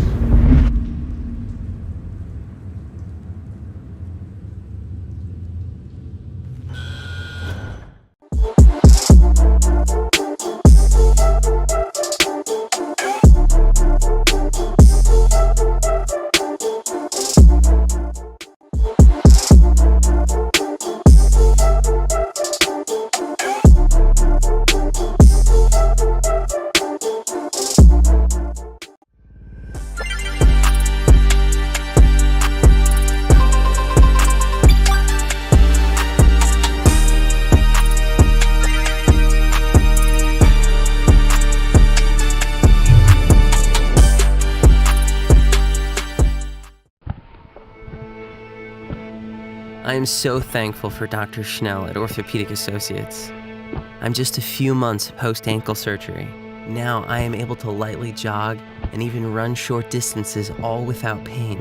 I never thought I would be able to do this again without consequence. I feel like I got my life back. I would recommend her to anyone dealing with foot pain.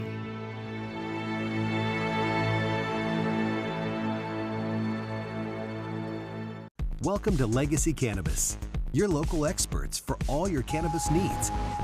Legacy has the largest selection of edibles, beverages, seeds, local pipes. Also learn to grow classes to start your own cannabis plants. Legacy Cannabis. Summer's just around the corner. Hold fast. We got you covered. Earth Rider Beer. Gather responsibly. There's plenty of room for your whole crew at Boulder Tap House. We've got big screens everywhere, so you won't miss a minute of the game. You're gonna love our beastly Bloody Marys, massive cheese curds, and bodacious burgers, like the incredible Boulder Tap Epic Burger. Top it all off with our wonderfully crisp, icy, cold craft beer. Go ahead and duck out of work a little early and relax on our patio while you and your besties enjoy your choice of weekday lunch specials. Exclusively available at Boulder Tap House.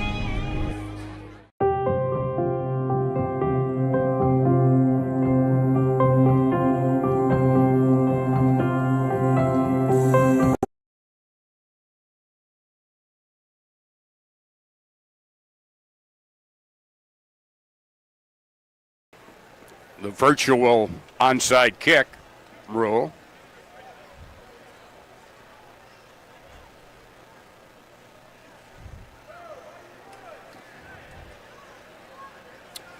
All right, let's send it down to Riley Underwood. Riley, what do you have?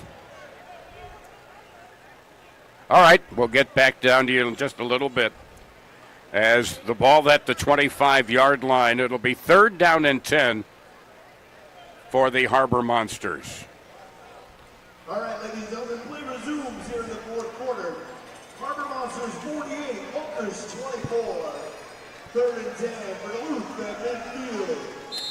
Javante Johnson back for the snap. Wide to the near side is Workman. Wide to the far side is Couch. In motion is Williams. Quick pass. Williams wide open. Catch at the 15 and is dragging 4 would-be tacklers. And finally they blow the play dead at about the 11-yard line for a pickup of 14 yards by Williams. And let's go down to Riley.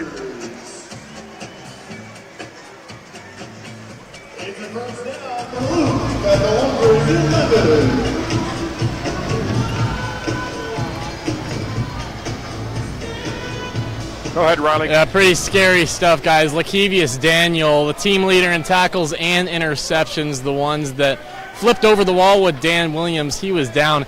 He started on his side, and then they flipped him over to his back. It was about 15 to 20 minutes before any authorities, police, or ambulance got there as a touchdown by Duluth and Marcus Sessoms. But Daniel, they took his shoes off, his socks off. He was moving his legs in clear pain. Once the paramedics got there, they took off his face mask and were eventually able to get him up onto the stretcher after about 30 minutes had passed since he initially went down. So a real long time just laying there on the ground. The general manager for the Lunkers, Stacy Wells, went along with him in the ambulance, the closest hospital just over a mile away. Yep. Scary stuff, guys. Our prayers are with Lakevius and his family. Without a doubt. Thank you, Ronnie, very much for that update. A 11-yard touchdown by Sessoms, Marcus Sessoms, and he makes it a 54-24 lead. 5 minutes remaining pending the 2-point conversion try. Williams in motion, doubles back. Snap back to Javante. Javante throws, caught Williams for the 2-point conversion. Williams for the 2-pointer, and the score 56-24 with 4:57 remaining in the fourth quarter. So Sessoms strikes again on the 11-yard score. And he battled his way into the end zone. 56-24. 4:57 remaining. And the Lunkers will get the ball back. Yep, Williams right there, wide open. 42-40. Wise Guys trailing by 2.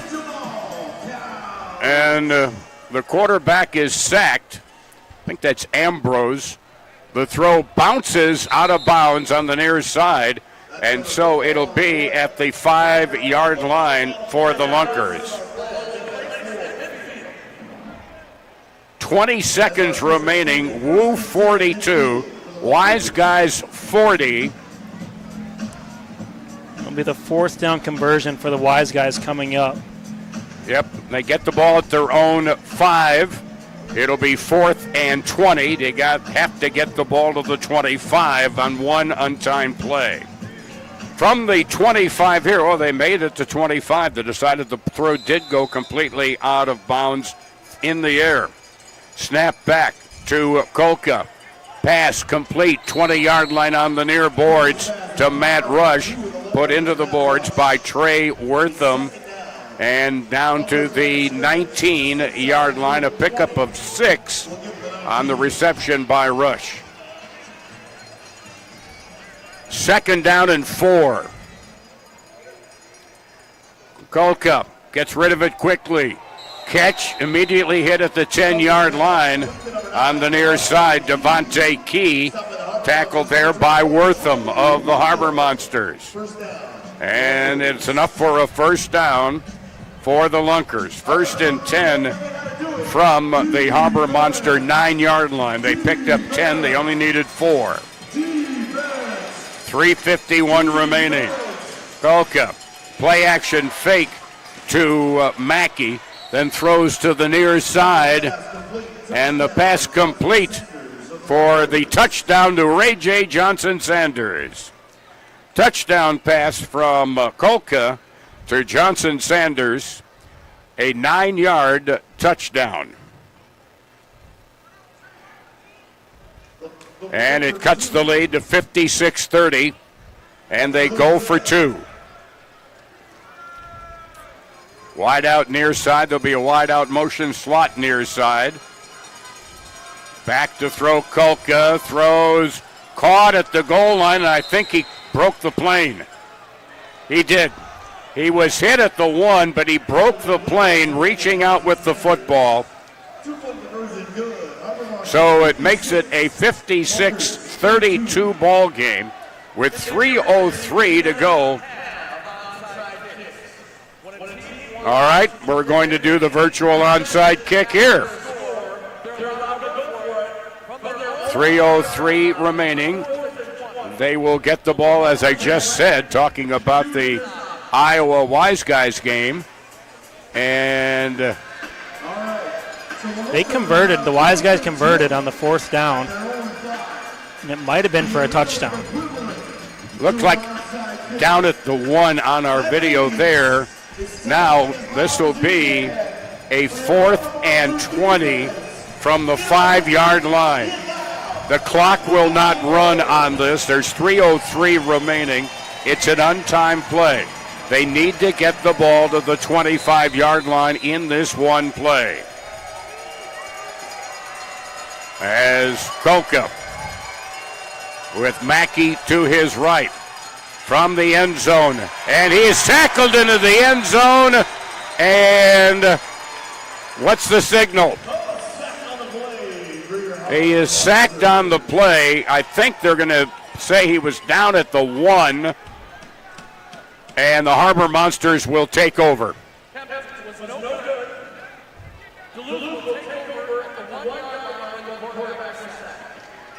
So it'll be 1st and goal.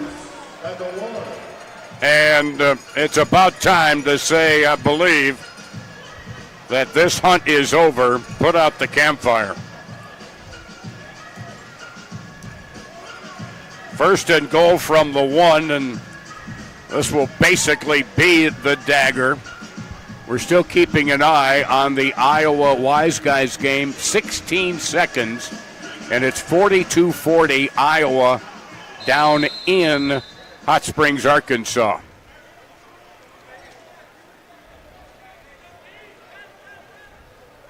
And so,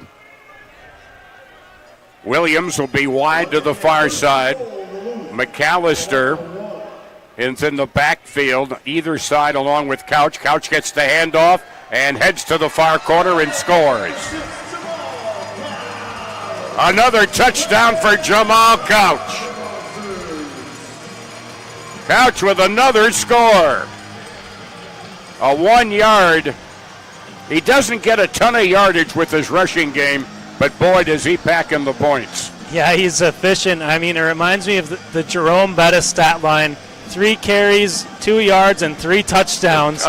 And Jamal Couch is putting up a good fight for those same numbers tonight. The Harbor Monsters have the ball at the 10 for a 2-point conversion. Leading by 30, and we'll have the 2-minute warning after we have the point after. No. Is the 2-minute warning taking place right now? I guess it is. We'll take a timeout. Back with a try for the point after this on Harbor Monster Football. It's toasted sandwiches.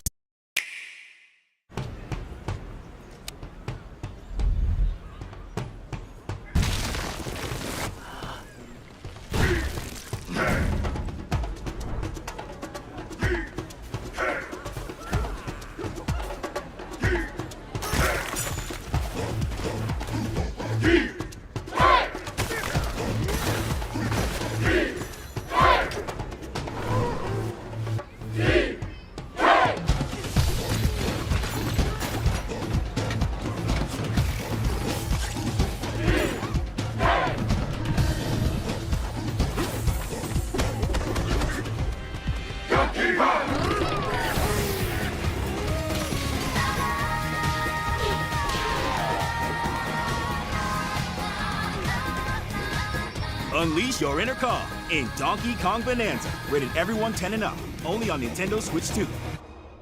In the quiet moments before dawn, champions are made. Every fan, every athlete, every moment counts. It's not just a game, it's a passion that unites us, drives us, and makes us strive for greatness. Greatness is wherever fans connect and call home. We believe in the power of the community. We believe in turning passion into action. We bring fans closer and transform loyalty into unforgettable experiences. Join us. Make every moment matter. Fan Club.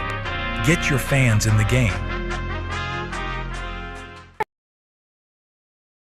In a pinch and need a meal fast, turn to your local Super One Foods. Super One is proud to offer convenient, delicious grab-and-go food options that are sure to satisfy even the picky eater in your family. Stop by your neighborhood Super One Foods, serving you lower prices and better choices. And back here at the deck, the try for two now for the Harbor Monsters, leading 62-32. 2 minutes remaining in the fourth quarter. And we'll have an update on the Wise Guys Woo game, which was a thriller. Williams in motion, far side. Javante rolls to the far side, throws, caught! Caught for the two-point conversion just across the goal line. Caught by Quintavious Workman. Workman on the two-pointer. 2 minutes remaining. And it's 64-32. And so with high confidence,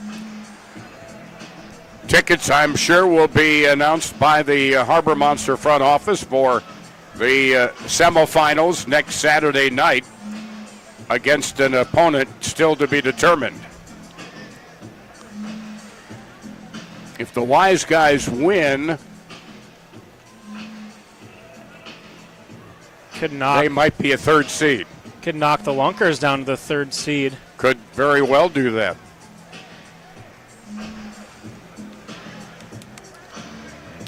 So exactly 2 minutes remaining with 2 seconds left on the clock down in Hot Springs. Hot Springs has just scored to take a 46-42 lead. Wow. So now here's the throw off as Couch. It's caught inside the 10. Back up towards the middle. Believe that's Key. It is. And he gets it across the 20 to about the 22-23 yard line. And Kevin Felder's right there to make the tackle. So it'll be 1st and 10 Lunkers with the ball at their own 22-yard line.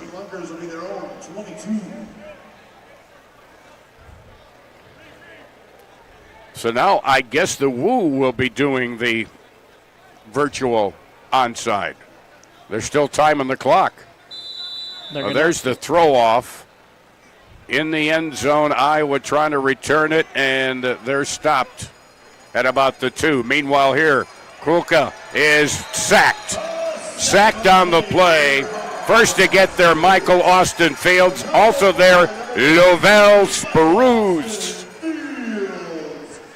And they mark him down at the 17-yard line, a loss of 5.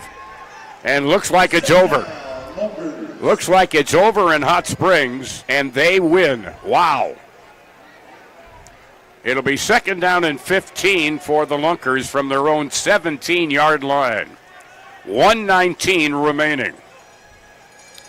Handoff goes to the amazing Brandon Mackey.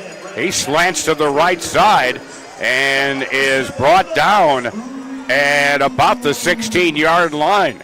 Spruce there on the tackle, a loss of a yard for Mackey. It'll be 3rd down and 16 now at the 16-yard line. Well, they put it back at the 17. Just when I think I know where they're going to spot the football. 45 seconds, and the clock is running, folks.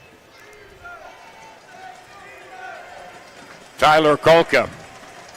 Bad snap to him. It's rolling towards the end zone. Loose in the end zone. And it's a pile of bodies. And it's taken up.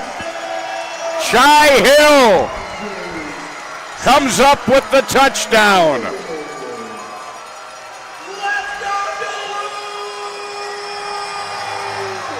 Well, why not Shy Hill? He set the tone right away to start off the game. He was trying to get on that football. Kolka bats it forward. Dante Mason springs it free, and that's going to be Hill's football for the scoop. And just a score touchdown right there to put him over 70 tonight. There were a lot of bodies in the end zone looking for that bouncing football. The Harbor Monsters will go for 2. Harbor Monsters will go for 2. It's a 70-32 lead now. And the Harbor Monsters, and you may see, well, what good does it do? You're working on plays for the playoffs now. Mm-hmm. You're working on the 2-point conversion, which is the toughest thing, and the Harbor Monsters have not been that good at it this year. But that's what they're working on here. It's not trying to rub anything into the face of the Lunkers. Williams, in fact, 3 wide receivers far side, looking that direction and wide open in the corner. For the 2-point conversion is Quintavious Workman. He gets another 2-point conversion. A conversion. 72-32. The margin is beyond any wild dreams. I thought this was going to be a much closer game. But for that, I think you really got to credit the Harbor Monsters defense. The defense set the tone from the first snap. They had a turnover on downs on the opening drive for the Lunkers, and it's only rightfully so that the defense scores their second touchdown of the game. And as if there wasn't a knife in the coffin, they delivered a second one right there at the scoop and the score touchdown. 27.6 seconds remaining, folks. And plan on Harbor Monster football here 1 week from tonight at the deck. 1 week from tonight. The defending champions are going to be the number 1 seed. And Jamal Couch pointed at a fan before he got the whistle, and he threw it right at him. It'll go to the 25-yard line just for the records. And the Lunkers will have it. And let me tell you, don't take those guys lightly in the playoffs either. Nope.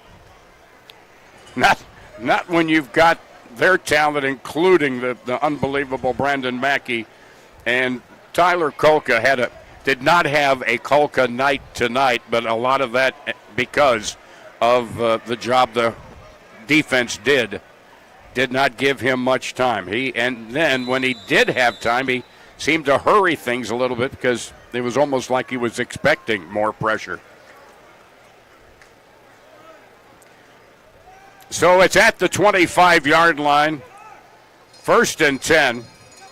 There goes Mackey, caught from behind inside the 10-yard line by Dante Mason. Let me tell you, Mackey, whoever's going to have to play them next week. A timeout is taken by the Lunkers? The Lunkers. Okay. That's all right. They're working on things too. Mm-hmm. It's at the 8-yard line. It'll be 1st and goal from the 8. Well, and Riley mentioned at our halftime show too, the point differential could come down to matter for seeding as well. So I think that's why they're trying to get into the end zone here. Gotcha. One of the little-known codicils. Don't mean to quote Animal House, but did not know that would be a factor. Could be to help break a tie. Pass caught. Twisting down inside to the 5-yard line is Ray J. Johnson-Sanders.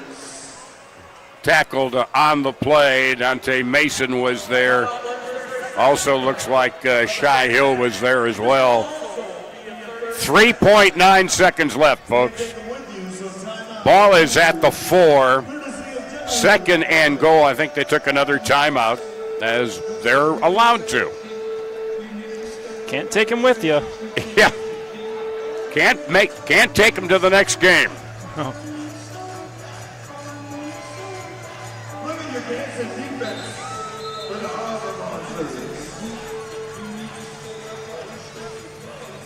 Yeah, no worries. That'd be fine.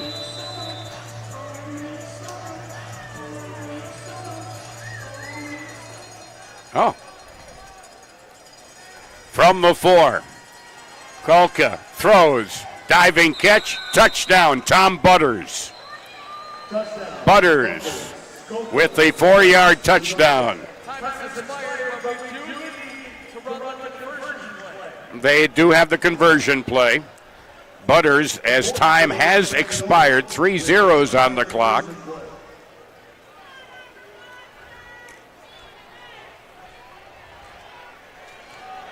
And they're going to go for the single point after.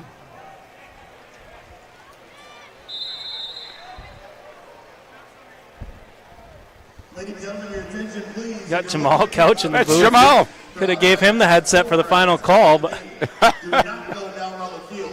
It will be in the deck lobby. Meet the players in the deck lobby, not on the field. Thank you.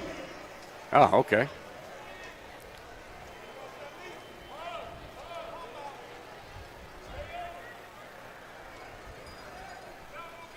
They're going for 1 from the 5. Kolka throwing into the corner, knocked away, out of play by Baron Mallory, and this one is over. Final score, Harbor Monsters are the number 1 seed in the postseason in the Arena League with a win of 72-38. 72-38, the final score. And we'll be back with our post-game show after this 2-minute break on Harbor Monster Football.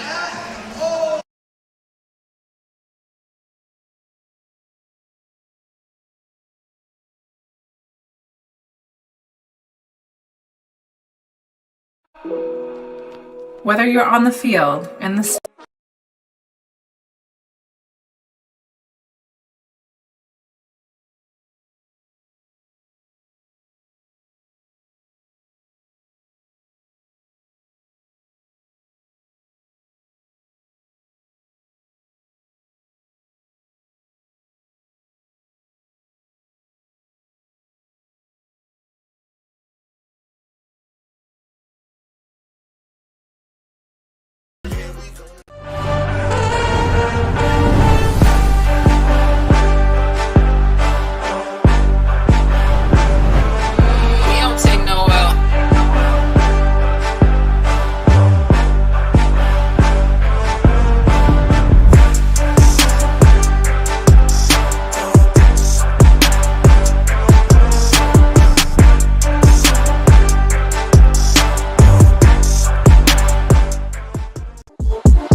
from Minnesota. Duluth takes the win over the Lunkers, and they secure the number 1 seed in the playoffs and the home playoff game next week. Riley Underwood along my partner, Tom Stalker. We also have a third partner in the booth, our Arena Mania player of the game, Jamal Couch. 4 total touchdowns, 3 on the ground, 1 through the air for the wide receiver.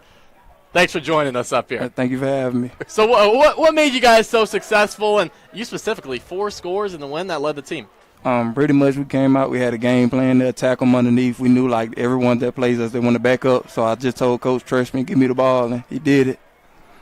How about 8 rushing touchdowns now in the year out of maybe about 12 total carries? You get more for the buck per carry than anybody I've seen, but it's just when.